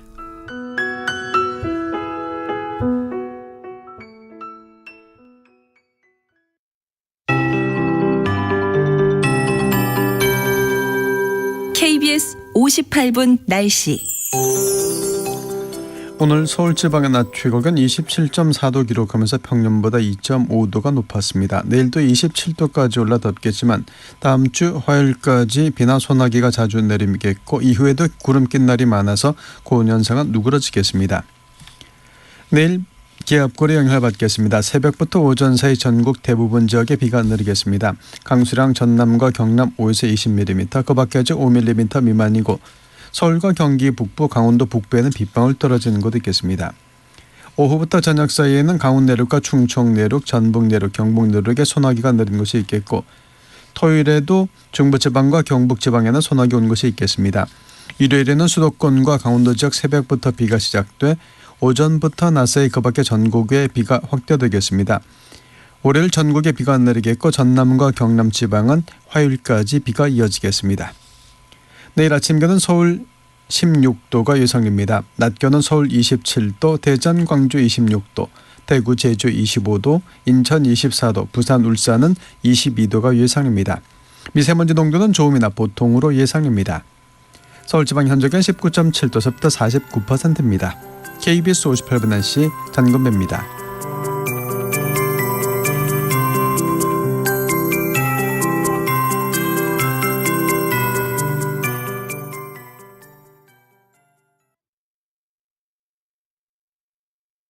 정성을 다하는 국민의 방송 KBS가 11시를 알려드립니다.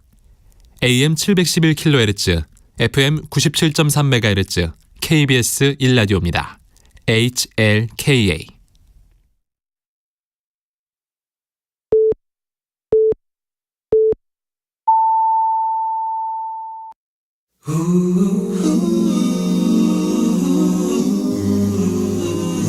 이 밤 그냥 보내긴 아쉬우니까요.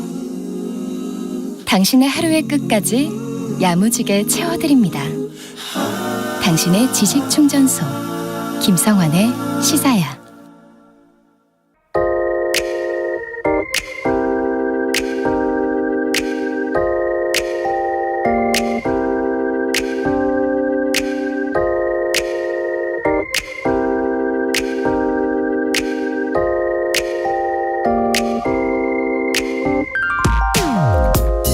대학생들을 가장 설레게 하는 순간은 언제일까요? 흔히 대학 생활의 꽃이라고 부르는 대학 축제, 대동제 아닐죠. 지금 5월을 맞아 대학가 곳곳에 축제를 즐기려는 인파로 발 디딜 틈이 없다고 하는데요. 국내 코로나 환자가 처음 발생한 것이 지난 2020년 1월 20일, 지금의 대학 4학년 학생들의 입학식도 채 열리기 전이었습니다. 이때부터 3년 4개월의 시간이 흐르는 동안 축제는 언감생심, 대면 수업은 물론이고 동아리 활동조차 할 수 없었으니 그동안 얼마나 캠퍼스 생활을 누리고 싶었을까요? 지난 11일 정부가 사실상 코로나 엔데믹 선언을 하면서 대학 축제를 처음 경험하게 됐으니 졸업을 앞둔 4학년이나 올해 입학한 1학년 새내기들이나 딱히 다를 게 없는 처지일 겁니다. 그런데 한 가지 전혀 생각하지 못한 문제에 학생들이 부딪혔다고 하는데요. 입학 이후 서로 만나지 못한 학번들이라 축제를 주최할 학생 자치기구를 꾸릴 기회조차 가지지 못했다고 합니다. 봄 축제는 즐기고 싶은데 주최자가 없으니 얼마나 마음이 조급하겠습니까? 서둘러 총학생회를 꾸리기 위한 비상대책위를 조직해 투표에 붙였지만 정족수 미달, 하는 수 없이 축제 기획단을 모집해 간신히 축제를 연 대학도 있고, 역시 총학이 없어 비대위 산하에 태스크포스 팀을 꾸려서 축제를 준비한 여대도 있다고 합니다. 한 대학은 총학 집행부만으로 축제의 안전을 관리할 능력이 부족해서 대학 행정팀에 별도의 안전관리 인력을 요청하는 일도 있었다고 합니다. 감염병 사태가 끝난다 하더라도 우리는 결코 그 이전으로 돌아가기 어려울 것이다. 코로나19 사태 초기 많은 전문가들이 내놓았던 전망이었는데요. 혹시 이 말에 동의하십니까? 오히려 지나치게 빨리 이전의 모습을 되찾아가는 것에 당황스러울 정도였는데요. 그럼 혹시 우리가 놓치고 있는 건 없을까요? 최소한 코로나 세대에게 지난 4년은 관계가 단절된, 다시 되돌릴 수 없는 인생의 큰 공백기가 될 것이라는 점은 분명해 보입니다. 지금까지 오늘의 발견이었습니다.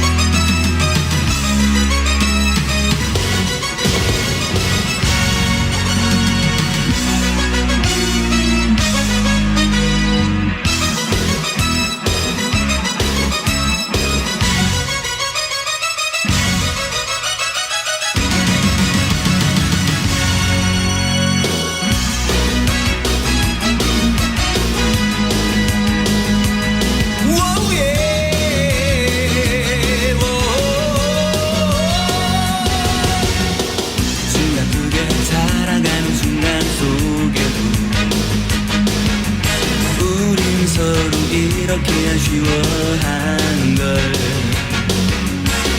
아직 내게 남아있는 많은 날들 그대와 둘이서 나누고 싶어요.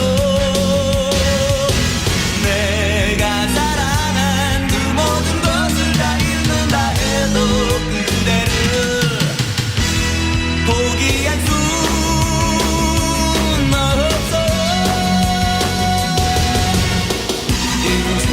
어느 곳에서도 나는 그대 숨결을 느낄 수 있어요.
오늘의 발견에 이어서 신해철의 그대에게 들으셨습니다. 김성환의 시사는 언제나 청취자 여러분의 관심과 참여 기다립니다. 오늘도 청취자 여러분들 의견 많이 들어오고 있는데요. 오늘의 발견 들으시고요. 휴대전화 뒷자리 4222 쓰시는 청취자분께서 얼굴도 모르는 친구들과 함께 축제를 보내려니 얼마나 아쉬울까요? 앞으로는 감염병 없는 행복한 축제가 되었으면 합니다. 이렇게 문자 주셨고요. 0580님, 코로나가 생각지도 못한 곳까지 영향을 끼쳤군요. 대학생활의 기쁨을 마음껏 누리지 못하고 안타깝네요. 이렇게 문자를 주셨어요. 그래서 누구에게는 굉장히 당연한 일처럼 받아들여졌던 게 누구에게는 아주 생소한 일처럼 느껴지기도 하는 것 같아요. 특히 이렇게 코로나 세대에게는 모든 게 다 새로운 경험이어서 이거 어떻게 해야 되나요? 다시 시간을 되돌릴 수도 없고 말이죠. 대학교 4학년 때 처음으로 축제 간다고 막 흥분하는 게 이게 말이 되나 하는 생각이 들기도 하고요. 지금 고등학생들, 중학생들, 초등학생들도 다 마찬가지일 것 같아요. 이렇게 한 4년 정도 공백기가 생긴 코로나 세대들 앞으로 살아가면서 이 기간이 날아간 것에 대해서 경험이 부족해진 것에 대해서 얼마나 아쉬워할까 하는 마음이 좀 들어요. 그래서 개인적으로 좀 안타깝기도 하고요. 이 경험의 공백을 어떻게 메워줄 것인가에 대해서 또 사회적으로 고민을 하면 어떨까 그런 생각을 해봤습니다. 그리고 이렇게 감염병이 앞으로도 계속될 가능성이 있다고 하거든요. 우리가 그냥 이렇게 코로나 끝났다고 아무렇지도 않게 이렇게 해야 되는 건가? 뭔가 패러다임을 바꿔야 되는 거 아닌가? 이런 감염병이 올 때 우린 잘 살아남을 수 있는 방법, 빨리 딛고 일어설 수 있는 방법을 하나하나씩 준비해야 되지 않을까? 그런 생각을 좀 하는데 그런 움직임은 그렇게 많지는 않은 것 같아서 좀 아쉽기도 합니다. 한번 좀 같이 고민해 봤으면 좋겠습니다. 네, 청취자분들 의견 고맙습니다. 계속해서 문자 주십시오. 저희가 추첨해서 당첨된 분들께 모바일 쿠폰 선물로 드리겠습니다. 참여하신 문자 번호는 샵9730이고요. 짧은 문자 50원, 긴 문자는 100원의 정보 이용료가 부과됩니다. 콩 게시판 KBS 라디오 유튜브 채널을 통해서도 무료로 참여하실 수 있습니다. KBS 라디오 김성환의 시사회와 함께하고 계신 지금 시각은 11시 9분입니다.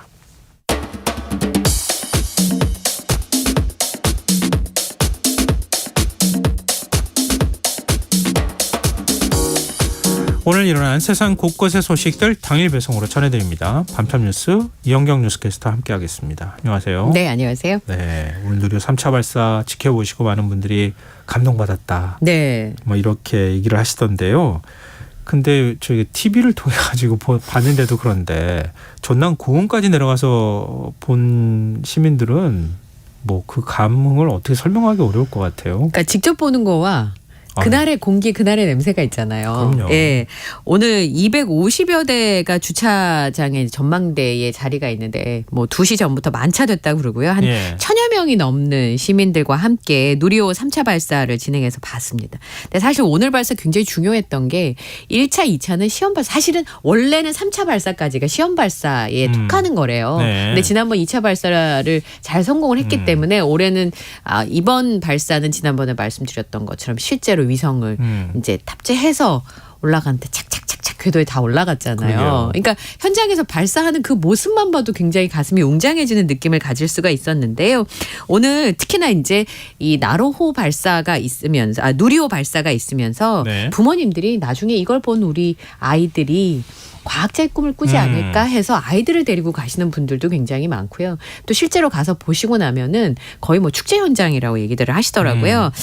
좀 일찍 도착을 해서 캠핑용 또 이제 한 번만 해본 게 아니니까 텐트, 돗자리 뭐 이런 거 다 준비해 가셔가지고 이 누리호의 모습과 궤적을 보기 위해서 준비를 했고 또 전망대가 준비가 돼 있는데 이 나로 우주센터랑 공 우주발사 전망대랑 한 15km 정도 떨어져 있다고 해요. 많이 떨어졌나요? 생각보다는. 네. 그래서 이 모습을 보기 위해서 응원 열기로 가득했었고 주변에는 한국형 발사체 누리호 3차 발사 성공을 고흥군이 응원합니다. 누리호 성공 발사를 기원합니다. 이런 현수막들이 곳곳에 걸려 있었습니다. 누리호 발사를 하는 것을 보고 국민들이 전국에서 모여들었는데요. 누리호 발사 1시간 전부터 보안상의 이유 때문에 전망대 외부로 이동을 했지만 굉장히 많은 사람들이 있었고 발사 10초를 앞두고는 숫자를 같이 외치다가 발사가 되면서 너나 할 것 없이 태극기를 흔들면서 기쁜 목소리로 대한민국을 외쳤습니다. 특히 어린이들은요. 그 전에 그런 얘기 했었어요. 그 네. 대학에서 그 인공위성을 만드는 친구들이 어릴 때 누리호가 아니라 나로 발사를 보고 자랐던 친구들이 나 저 우주의 꿈을 키웠던 친구들이 벌써 이제 이 나로호에 탑재할 위성을 연구하는 나이가 된 거잖아요. 네네. 근데 이번에 이걸 본 어린이들이 나 다음에 우주 여행 가고 싶다. 우주도 갈 수 있고 달도 갈 수 있는 날이 왔으면 좋겠다. 우리나라는 해낼 수 있을 것이라 믿는다. 이런 소망을 드러내기도 했습니다. 예전에는 나사만 쳐다봤잖아요. 요즘엔 나사에서 같이 하시죠? 이렇게 그러니까요. 하는 날 됐잖아요. 네. 뭐가 달라진 건데요. 네. 이게 전 제 버킷리스트 가운데 하나가 이렇게 로켓 발사하는 거 보는 거거든요. 그러니까 밤에 쏠 때 가봤으면 좋겠어요. 밤에 쏠 때 이렇게 캠핑하듯이 캠핑 의자에 앉아서 해놓고 밤에 이렇게 팍 쏘는 걸 보는 게 제 버킷리스트입니다. 네. 근데 제가 연구하기는 너무 늦었고 꿈 키우기에도 너무 늦은 것 같아서 가서 보시는 거 하실 수 있을 것 같아요. 방법은 그거 하나밖에 없을 것 같아서. 예. 우선 가서 명당자리를 미리 한번 봐놓으세요. 알겠습니다. 밤에 또 일단 쏜다는 소식이 들려야 되니까요. 예. 네. 다음 수로 넘어가 보겠습니다. 외국인 가사 노동자 도입을 검토 중인 정부가 본격적인 여론 수렴을 시작했네요. 네, 그러니까 지금 가사 근로자 고용이 법적으로 내국인과 중국 동포로 제한이 돼 있습니다. 네. 그런데 저출생 그 대책 중에 하나로 아이를 잘 돌봐줄 수 있는 사람을 조금은 큰 부담, 경제적인 부담 없이 쓸 수 있다면.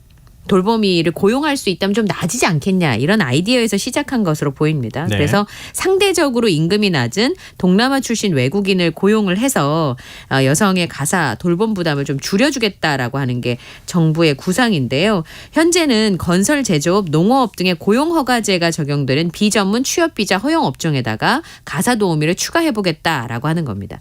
그런데 아시다시피 지금도 아이돌 보미가 뭐 아동학대 이런 걸로 내국인들도 많이 이제 뉴스에 오르내리고 있거든요. 네. 그렇기 때문에 사실은 이 외국인 가사 근로자를 도입하는 것도 실제로 얼마나 가능할지 부작용은 없을지 문화적 차이나 언어 소통은 괜찮을지 이런 걱정들이 있잖아요. 네. 그래서 외국인 가사 근로자 도입을 앞두고 토론회를 열면서 여론 수렴에 나섰습니다.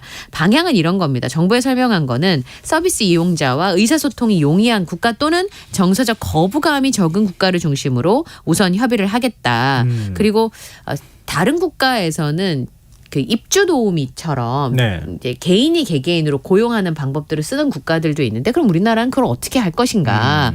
그러면 개개인이 개인의 문제로 맡길 것인지 국가에서 일률적으로 자격을 검토한 다음에 합당한 분을 연결해 주는 역할을 정부에서 할 것인지 이제 이런 부분도 논의를 해야 되는 거잖아요. 그러면 정부가 또 책임져야 하는 문제가 남을 텐데. 네, 그래서 적합한 고용 방식을 검토 중이라고 합니다. 네. 또는 관련 경력이나 지식 보유 여부, 연령, 언어 능력, 특히나 범죄 이력 같은 경우는 검증을 충분히 해야 되는 상황이기 때문에 입국 전에 일정 이상 그런 목적으로 입국을 한다면 취업 교육을 한 다음에 근무처에 배치가 될 것이다. 청소나 간병, 육아 등의 다양한 직무를 대상으로 실태 조사를 하고 국민 여론 조사를 거쳐서 구체적인 도입 방식을 확정하겠다고 했는데요. 노동부에서 지금까지 밝힌 경우에는 지난해 연말에 정부 공인을 받은 업체가 외국인 가사 근로자를 고용하는 서비스를 제공하는 방식으로 우선 시범 운영을 해보겠다는 건데 네. 현재는 중국 교포, 보통 우리가 조선족이라고 부르는 중국 교포를 포함한 동포들이나 한국 영주권자의 배우자 또 결혼 이민 비자로 우리나라에 입국한 장기 체류 외국인만 이 분야에 취업이 가능한 상황인데 만약에 이런 제도가 도입이 된다면 동남아시아 출신의 가사 근로자도 우리나라 가정에서 일하는 것이 가능해진다는 것이 현재의 계획입니다.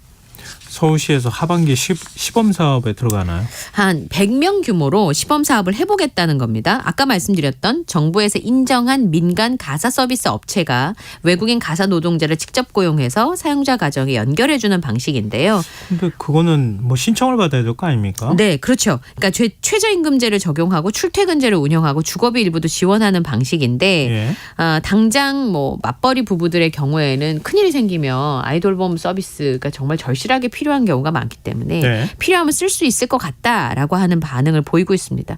현재까지는 뭐 그 시부모님, 친정부모님, 친인척 뭐 보통 이제 그렇게 도움을 구하거나 아니면 보육도우미 구하는 게 보통 일이 아니어서 제 주변에도 좋은 사람 있으면 소개해 주세요라는 얘기를 서로 많이들 하거든요. 네. 그래서 그런 부분에 있어서 수요는 충분히 있다고 보고 아까 말씀하신 것처럼 100명 규모로 그 시정을 해보겠다는 건데 문제는요. 그럼에도 불구하고 비용이 부담스럽다는 거예요. 하루 8시간 주 5일 근무로 하면 최저임금을 적용을 하고 거기다가 수당을 반영을 하면 170만 원에서 200만 원 정도 되는데 네. 내국인의 경우에는 한 300만 원대에서 지금 이제 그 일을 하고 있고요. 중국 예. 동포들 경우도 한 250만 원 정도의 임금을 받거든요. 그러면 좀 저렴하기는 하지만 상대적으로 금액만 보자면 네. 임금을 더 이상 낮출 수는 없습니다. 왜냐하면 이분들이 한국에 와서 생활을 해야 되기 때문에 그렇죠. 그런 부분을 감안하면 더 낮출 수는 없는 상황이고요. 또 업체가 고용을 하게 되면 고용보험료라든지 가사노동자 교육비 같은 경우가 이용료에 반영이 되면 중개수수료도 있을 것이고요. 그럼 각 가정에서 최소 200만 원 넘게 부담을 해야 되는데 네. 그게 과연 우리가 얘기하는 워킹맘이나 뭐 맞벌이 부부들한테 얼마나 그 도움이 될 수 있을 것인가 뭐 그런 얘기들이 나오고 있습니다. 당초 이 제도 도입 얘기 나올 때 출산율을 높이기 위한 대책으로 그렇죠. 거론이 됐던 거잖아요. 네. 근데 점점 좀 시간이 가면서 그냥 아이 돌봄이 정도 수준이 돼가는 것 같은데요. 네. 논의해가는 방향 자체는. 그렇습니다. 근데 지금 그렇게 유사하게 가사도우미 아까 표현 사용하셨지만 네. 홍콩이나 싱가포르 이런 것이 가사도우미 많이 쓰지 않나요? 네. 근데 여기가 뭐 우리나라 출산율과 거의 뭐 비슷한 거의 꼴찌를 다루는 홍콩이나 싱가포르 같은 경우인데요. 홍콩 같은 경우는 0.7명이에요. 출산율이. 우리나라는 0.78명이고 싱가포르는 1.05명이니까 역대 최저치를 기록을 하고 있습니다. 네. 그래서 아까 말씀하신 것처럼 이런 국가에서도 가사도우미를 아까 아니면 그 육아도우미를 고용을 하고 있는데요. 문제가 전혀 없는 게 아니었습니다. 그러니까 실제로는 여기서 아까 말씀드렸던 그런 여러 가지 문제점들이 발생을 하고 있어요. 그래서 이것만이 과연 도움이 되는 것인가. 엄마가 아이를 키울 수 있는 환경을 만들어줘야지 외국에서 인력을 흡수해서 우리 아이를 키우는데 그리고 국내에서 그 지급하는 수당보다 훨씬 저렴한 수당을 지급을 하면서 아이를 키우게 하는 것이 맞느냐 이런 얘기들이 나오고 있습니다. 주 60시간을 하게 하면서 예를 들어서 가사도우미든 아니면 뭐 아이 돌봄이든 이렇게 쓰는 게 맞는 건가 하는 생각이 좀 들고요. 오히려 노동시간을 줄여줘서 아이를 돌볼 수 있는 여유를 만들어주는 게 오히려 출산율에 더 큰 도움이 되지 않을까도 싶은데. 그 싱가포르, 홍콩 같은 경우는 인권 침해 논란이 꽤 많이 있었어요. 이런 부분들에 대해서. 네. 그다음에 외교 이게 만약에 우리나라에 취업을 하러 오시는 분들의 원래 국가와 우리나라 외교 문제로 비화될 가능성도 있고요. 그다음에 같은 경우는 싱가포르도 그렇지만 집단 행동을 하기도 하고 시위도 하고 많이 그러잖아요. 일본 같은 경우도 그 인권 침해 그러니까 입주형 도우미 경우에는 인권 침해 논란이 꽤 많이 있었다고 합니다. 그래서 이제 중간에 업체가 있고 그 업체가 서비스를 연결해 주는 방식인데 실제로 지금 말씀하신 것처럼 프랑스나 스웨덴처럼 그러니까 출산율이 우리나라보다 훨씬 더 높은 국가들의 경우에는 성평등 가치관이 잘 이루어져 있고 아까 말씀하신 것처럼 네. 엄마가 아이를 또는 아빠가 아이를 네. 충분히 잘 기를 수 있는 환경이 만들어지는 게 실제 출산율에 도움이 된다는 의견들이 더 많습니다. 환경이 안 된 사람들이 이런 제도를 이용하기보다는 환경이 잘 된 사람들이 이용할 확률이 더 높지 않을까. 그러니까요. 그러면 왜 이렇게까지 해야 되나 이런 이제 계속 궁금증이 생길 수밖에 없을 것 같아요. 그런 부분에 대한 의견 수렴이 좀 잘 됐으면 좋겠습니다. 그렇습니다. 자, 지금 여러분께서 KBS 라디오 김성환의 시사야와 함께하고 계십니다. 밤새 계속 이어가겠습니다. 천안에서 고3 학생이 학교폭력 피해를 호소하는 글을 남기고 숨져서 경찰에 수사에 나섰어요. 그러니까 지난 11일 오후 7시 15분께 자신의 방에서 심정지 상태로 발견이 됐고요. 네. 병원으로 옮겨졌지만 1시간 40여 분 뒤에 사망했습니다. 그런데 이 김군의 가방에서 수첩이 발견됐는데 거기에 유서와 함께 3년 동안 학교폭력 피해 내용이 고스란히 담겨져 있는 것으로 전해지고 있는데요. 네. 내용이 너무 안타깝습니다. 그 유서 내용을 보면 우선 신고한들 뭐가 달라지겠냐. 자포자기한 심정이잖아요. 네. 그래서 유족 측에서는 계속 주장하는 게 뭐냐면 학생이 숨지기 전에 학교에 학교폭력위원회를 열어달라고 요청을 했다는 거예요. 그런데 그걸 묵살당했다고 유족분들은 주장을 하고 있는데요. 네. 이 촘촘하게 피해 내용을 적은 수첩이 발견이 됐고 거기 유서가 있는데 거기 보면 수첩에는 같은 반 학생들이 지역을 비하하거나 동성애자로 불렀고요. 신발이나 학용품을 숨기거나 돌려주지 않았다는 내용들이 담겨져 있습니다. 그리고 따돌림이 계속됐고 돼서 주위에 끝내는 친구가 한 명도 남지 않았다고 말했고요. 그래서 아까 말씀드렸던 것처럼 신고한들 뭐가 달라지겠냐. 이 나라는 가해자 편이다. 라는 절망감을 토로했다고 합니다. 더 절망스럽게 했던 거는 네. 선생님한테 따돌림 사실 얘기를 했다는 거예요. 그런데 다시 자신을 부르지 않았다라고 호소를 하고 있습니다. 그래서 그 유서 내용에 아버님이 밝히신 내용을 보면 네. 내가 죽어서라도 너의 발목을 잡고 싶다.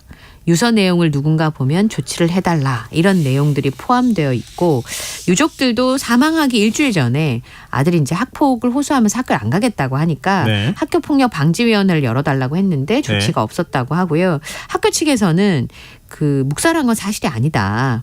선생님이 어머님이랑 통화를 했는데 학폭 얘기는 없었다고 하는데 구체적인 수사 결과를 좀 지켜봐야 되겠다.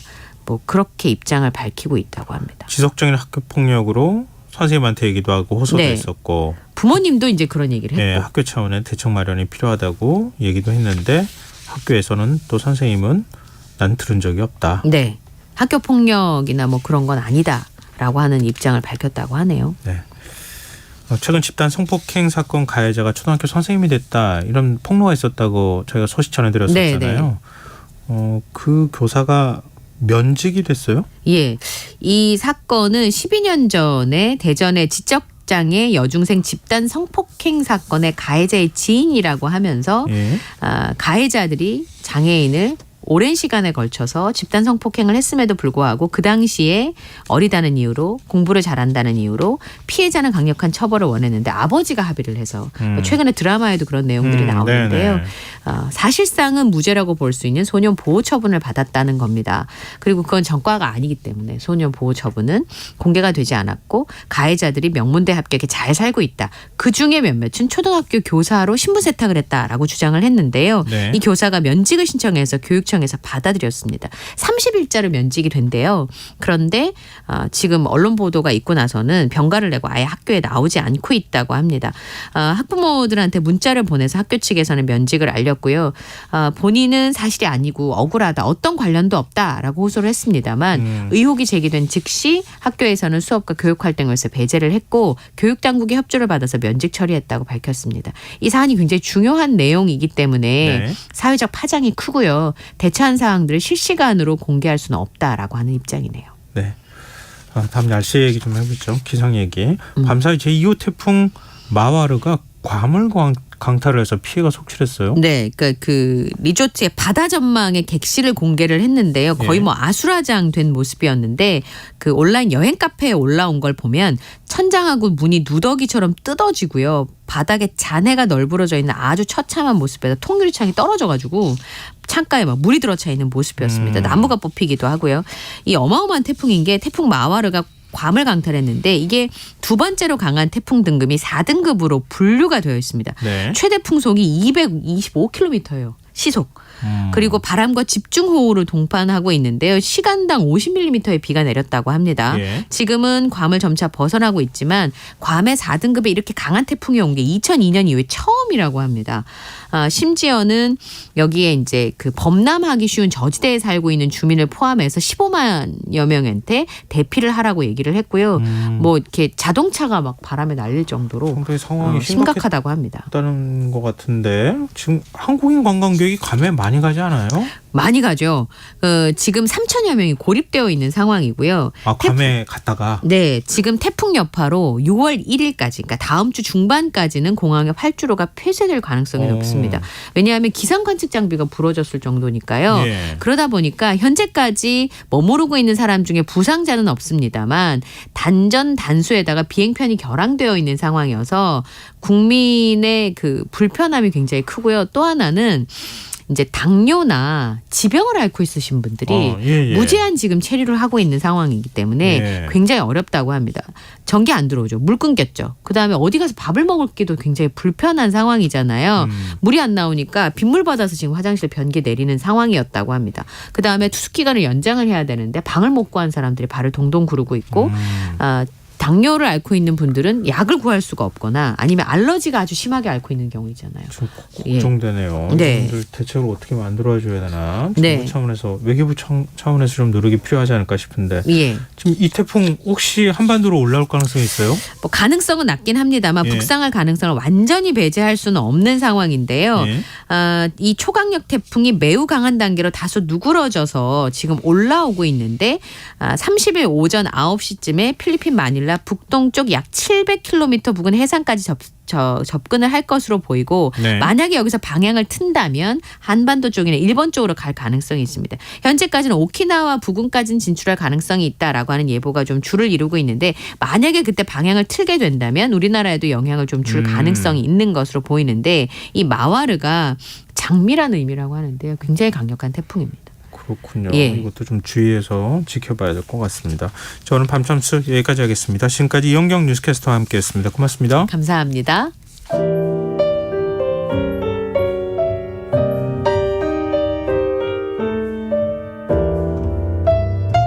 내일의 품격.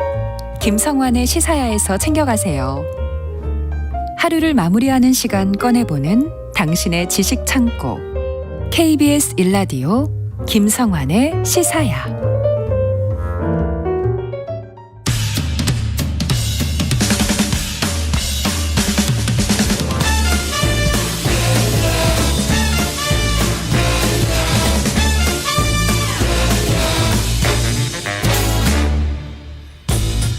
매주 목요일 흥미로운 공연을 소개해드리는 시간이죠. 무엇이든 보러 가세요. 공연 제작사랑 안영수 대표 함께하겠습니다. 안녕하세요. 예, 안녕하십니까. 오늘도 흥미로운 공연을 소개하기 위해서 달려온 공연 알림이 안영수입니다. 네. 약간 텐션이 떨어졌었는데 갑자기 확 하고 정신 차려졌어요. 방금 이제 시그널 나가면서 텐션을 올려달라고 하셔서 네. 소리 내는 방법밖에 몰라가고 약간 크게 인사해봤습니다. 아, 부족해요. 좀 더 올려주세요. 제가 조금씩 한번 올려보도록 하겠습니다. 네. 예. 그럼 오늘 어떤 공연 소개해 주실 겁니까? 예, 제가 지난주랑 지지난주에는 이제 초연되는 창작 뮤지컬을 소개를 해드렸는데 네. 아마 이제 방송 들으시는 분들이 잘 모르는 공연이라고서 그렇게 생각하셨을 것 같아서 네. 오늘은 지난번과 좀 다르게 조금 오버해서 말씀을 드리자면 굳이 시사회까지 나와서 소개할 필요가 있나 싶을 정도의 유명한 뮤지컬. 뭐 어떤 정도 얼마나 유명하길래 그래요? 제목 얘기하면 다 아실만한 작품이니까 이렇게 뭐요? 앞에 좀 깔아봤습니다. 우리나라에서도 참 많이 공연이 되었었던 작품이고요. 외국에서도 초연된 지도 꽤 된 작품이고 예. 이제 오는 5월 27일부터 예정되어 있어서 오늘 그 뮤지컬 시카고라는 작품에 대해서 오늘 말씀을 좀 드려볼까 합니다. 제 그 감탄사 들으셨죠? 예. 예. 아신다는 얘기죠? 예. 뮤지컬 안다는 시카고. 뜻이었습니다. 예. 이번에 내한 공연합니까? 예, 내한 공연을 이제 계획하고 있고요. 5월 27일부터 예정되어 있고요. 이게 브로드웨이 뮤지컬 시카고 버전의 25주년 기념해서 하는 공연이거든요. 오래됐군요. 네, 근데 이제 시카고 내한 공연을 소개해드린다는 느낌보다는 그냥 뮤지컬 시카고에 대한 얘기를 좀 해볼까 해서. 뮤지컬 시카고 그 자체에 대해서요? 네, 이게 지금 11시 30분 돼가고 있는데 요 야심한 밤에 정말 섹시한 뮤지컬이거든요. 요거 말씀드리면 좀 괜찮을 것 같아서.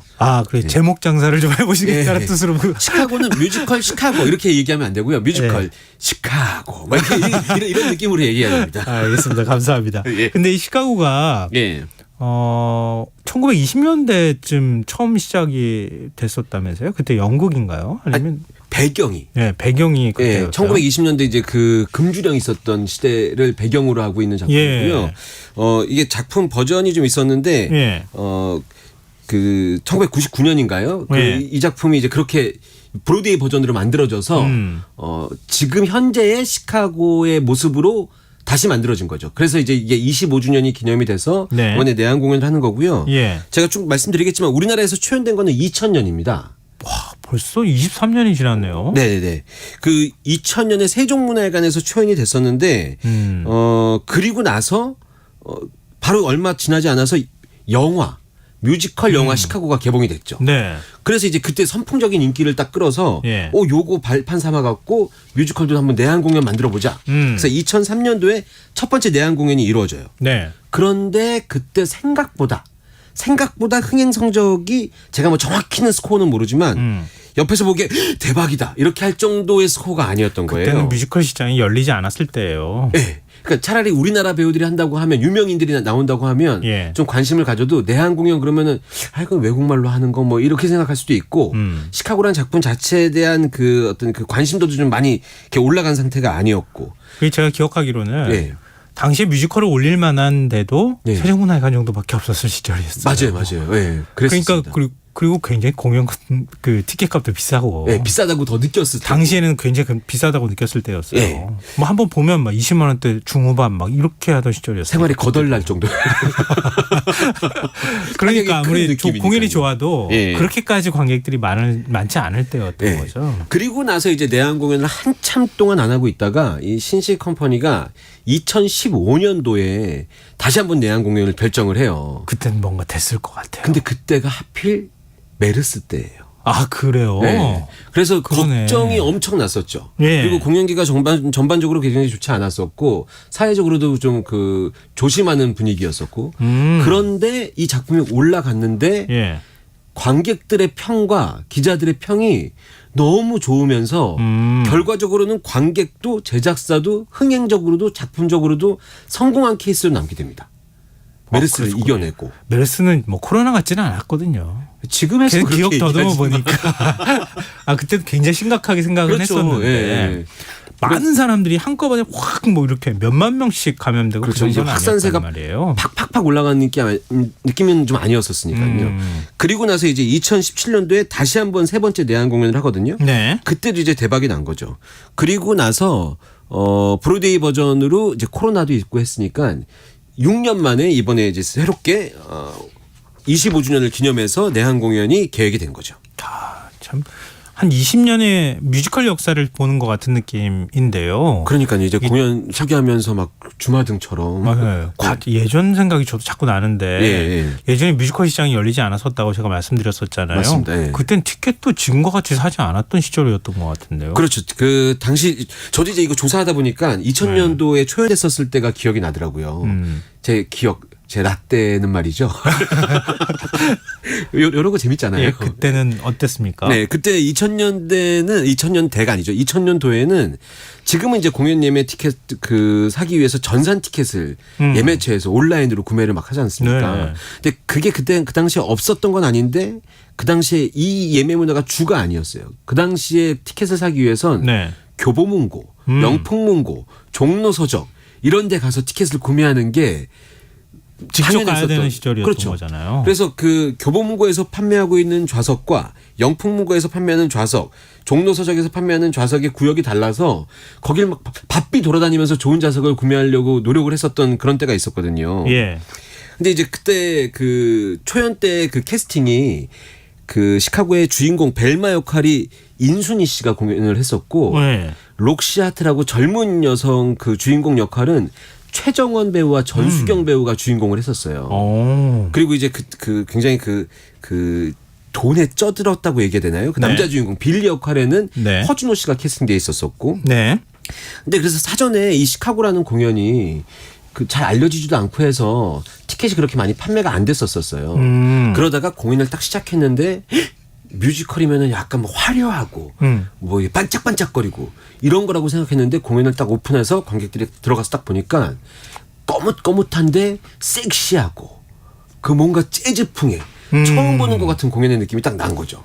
그랬더니 이제 관객들한테 소문이 쫙 나면서 예매처에서 관객들이 이제 교보문고, 종로서적, 영풍문고 할 것 없이 줄을 쫙 서서 티켓을 사기 시작하는 열풍이 불었었어요. 그래서 당시에 제가 이제 예매처를 돌아다니면서 티켓을 판매하고 하는 일을 실무자로 하고 있었거든요. 진짜요? 하얀색 반팔 면티를 입고요. 네.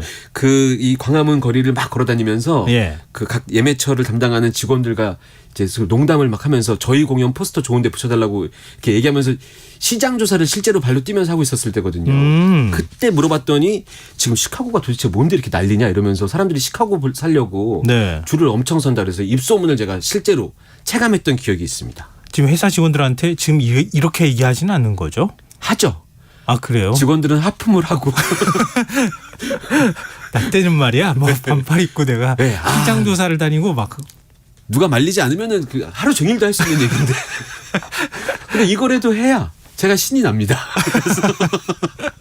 그래서 라떼가 없으면 지금의 제가 없는 거니까요. 뭐. 아 그렇긴 하죠. 근데 뭐. 그렇게 발품을 팔아서 시장 조사를 했었을 때가 지금같이 전산 티켓 판매로 예매처에 나오는 그 예매 순위를 보고 시장을 판단하는 거랑은 조금 다른 느낌은 있긴 있는 것 같습니다. 그럼 지금의 시카고 같은 공연은 언제부터 또 한 거예요? 네, 그러니까 당시 2000년도에 시카고는 시카고의 음악과 스토리만 갖고 와서 네. 우리나라 연출이 우리나라식으로 만들었는데 네. 지금의 시카고는 약간 계단 형태의 무대에 오케스트라가 무대 위에 중앙에 올라가 있고 네. 거기서는 굉장히 좀 세련돼 보이는 시카고거든요.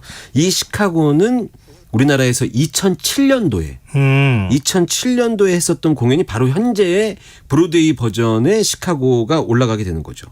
이때가 네. 초연 때 2000년도에 그 벨마 역할, 그러니까 록시 역할을 했었던, 그러니까 네. 윤순희 씨가 했었던 역할이 벨마고요. 예. 최정원 씨가 했었던 역할이 록시아트라는 역할인데 당시에 록시아트를 했었던 최정원 배우가 2007년에는 벨마 역할을 하게 돼서 또 이게 약간 공연과 함께 성장해 가는 느낌? 네, 이런 걸 받게 되는 거죠. 그 시절에는 그렇게 지금 7년 사이에 텀이 있었는데 예. 똑같은 배우가 이렇게 역을 바꿔가면서 나온 그때는 그런 경우가 많지 않았을 것 같아요. 그런 경우가 거의 없었고요. 예. 그 약간 나이가 좀 들어도 그 원래 했었던 역할을 주로 배우들이 맡게 되고 예. 이렇게 좀 됐었거든요. 이게 제가 이거 보면서 약간 공연이 살아있는 그 생물 같다는 느낌을 받아야 된다고 해야 되나요? 이게 공연도 성장하고 배우도 함께 공연의 캐스팅으로 성장해가는 느낌을 받았던 좀 묘한 기분을 받았던 그런 역사가 있었던 공연입니다. 네. 근데 지금 우리가 텐션을 너무 높이다 보니까 네. 사족을 많이 붙여서 시간이 벌써 다 갔어요. 많이 왔어요. 그러니까 그 그래요? 시카고의 네. 스토리는 네. 우리가 노래 한 곡 듣고 와서 얘기를 좀 하면 어떨까 싶어요. 아, 좋습니다. 그 시카고 노래, 근데 시카고 내용은 많이 아실 테니까. 네. 네. 시카고 오늘 대표적인 노래 한 곡 갖고 왔는데요. 그 인터넷으로 찾아보니까 시카고의 뮤지컬 넘버가 우리나라 대중들이 썩 좋아하지 않을 수도 있다는 이야기들이 좀 있더라고요. 그런데 제가 끈적끈적해서 느낌이. 예전에 이제 뮤지컬 넘버 그러면은 왜 노래를 좀 천천히 부르다가 뒤에 고음이 쫙 올라가고 이런 노래 좋아하시잖아요. 예. 그런데 시카고의 노래는 그런 게 아니에요. 재즈풍인 거예요. 근데 막상 공연을 봤더니 이 화려하고 섹시한 음악에 우리나라 대중들이 빠져들었죠. 아마 들으시면 이 노래 하실 만한 노래. 네. 뮤지컬 시카고의 이것도 올 댓 재즈 이거 아니고요. All That Jazz 이렇게. 너무 창피한데요. 아니 자기가 얘기하고 난 다음에 그렇게 웃어버리면 어떡해요. 다시 한번 집중해서 뮤지컬 시카고의 All That Jazz 준비했습니다.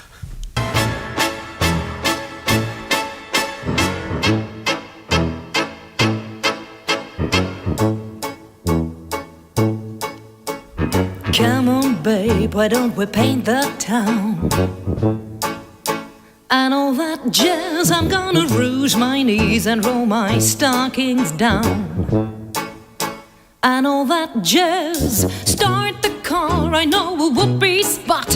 Well, the gin is cold, but the piano's hot. It's just a noisy hall where there's a nightly brawl and all that jazz.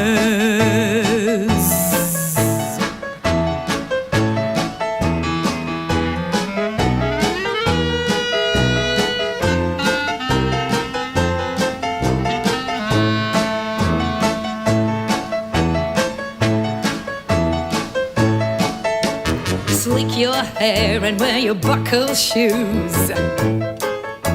And all that jazz, I hear that Father Dib is gonna blow the blues. And all that jazz, hold on, hon, we're gonna bunny hug. I bought some aspirin down at United Drug in case you shake apart and want a brand new start to do that jazz. Skidoo. And all that jazz. Hotcha. Whoopee. And all that jazz.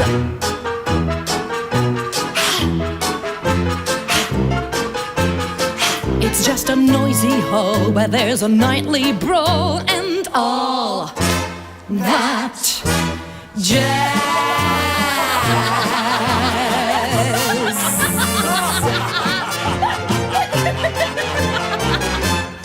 Listen, your husband ain't home, is he? No, her husband is not at home. Find a flask, we're playing fast and loose. And all that jazz right up here is where I stole the juice. And all that jazz, come on, babe, we're gonna brush the sky. I bet you're lucky, Lynn, they never flew so high. 'Cause in the stratosphere, I'll cut your lend an ear to all that jazz. Oh, you gotta see a Sheba shimmy shake. And all that jazz. Oh, she's gonna shimmy till her daughter's break. And all that jazz. Show her where to park her girdle. Oh, her mother's blood will curdle. If she hear her baby's queer for all that jazz. And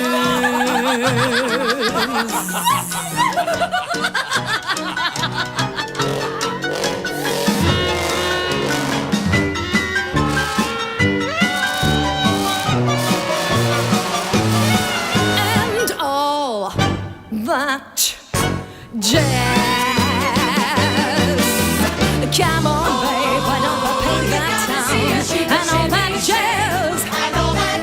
I'm gonna rouge my knees and roll my stockings down. And all that jazz. Start the car, I know a whoopee spot. While the gin is cold, but the piano's hot. Just a noisy hall where there's a nightly brawl. And all that. So that's final, huh, Fred? Yeah, I'm afraid so, Roxy. Oh, Fred? Oh, Fred? Yeah? Nobody walks out on me! Sweetheart! Oh, don't sweetheart me, you son of a bitch! Roxy! Hacha! 뮤지컬 시카고 OST 가운데 All That Jazz 함께 들어봤습니다. 아니죠. 예? 뮤지컬 시카고의 All That Jazz 들어봤습니다. 이렇게. 용기를 내셨으면 좋겠어요. 이제 약간 좀 저랑 방송하실 때는 위에 자켓도 좀 벗으시고.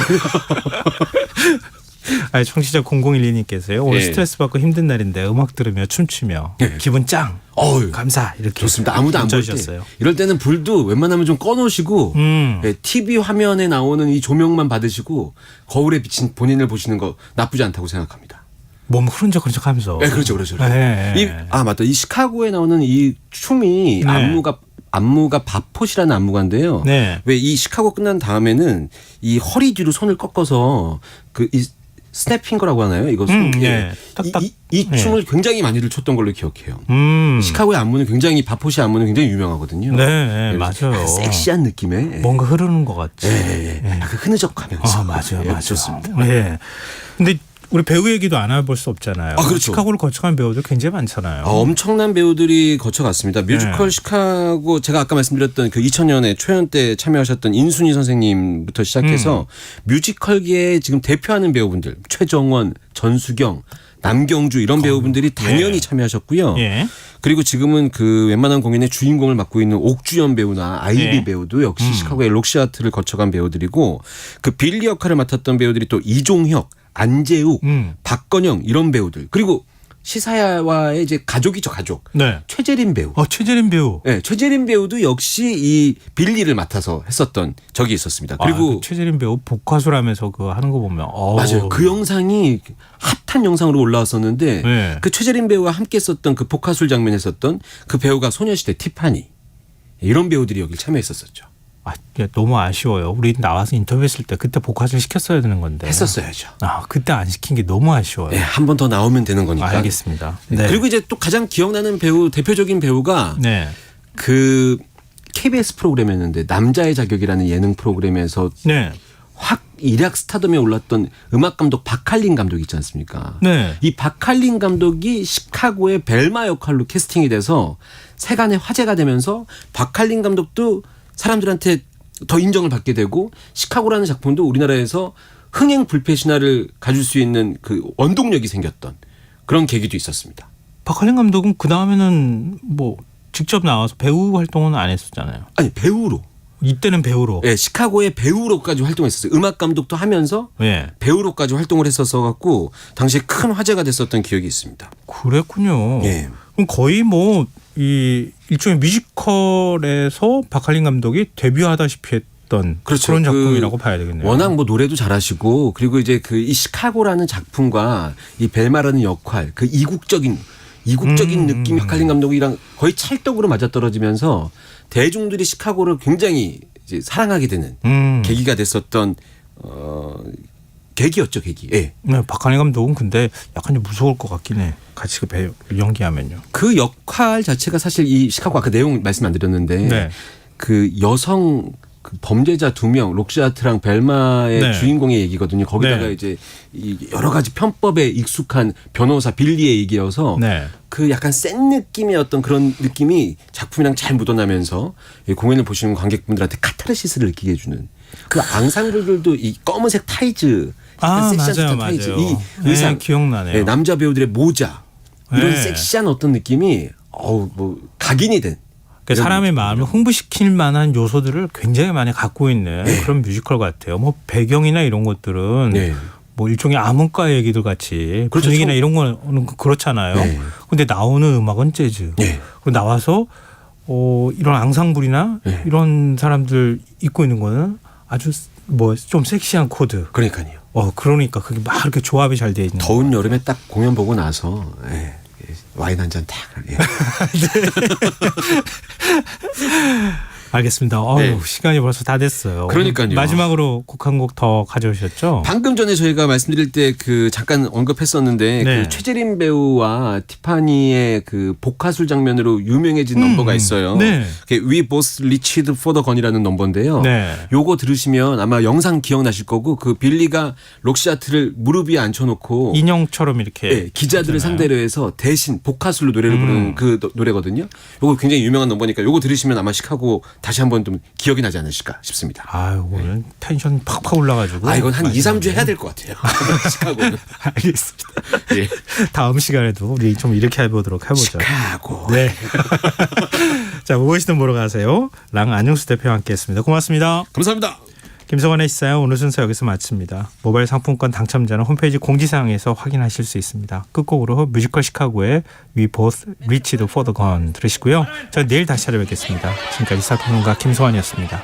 고맙습니다. You sit on my lap and I'll do all the talking. Mr. Billy Flynn sings the press conference rag. Notice how his mouth never moves. Almost. Where'd you come from? Mississippi. And your parents? Very wealthy. Where are they now? 6 feet under. But she was granted one more start. The convent of the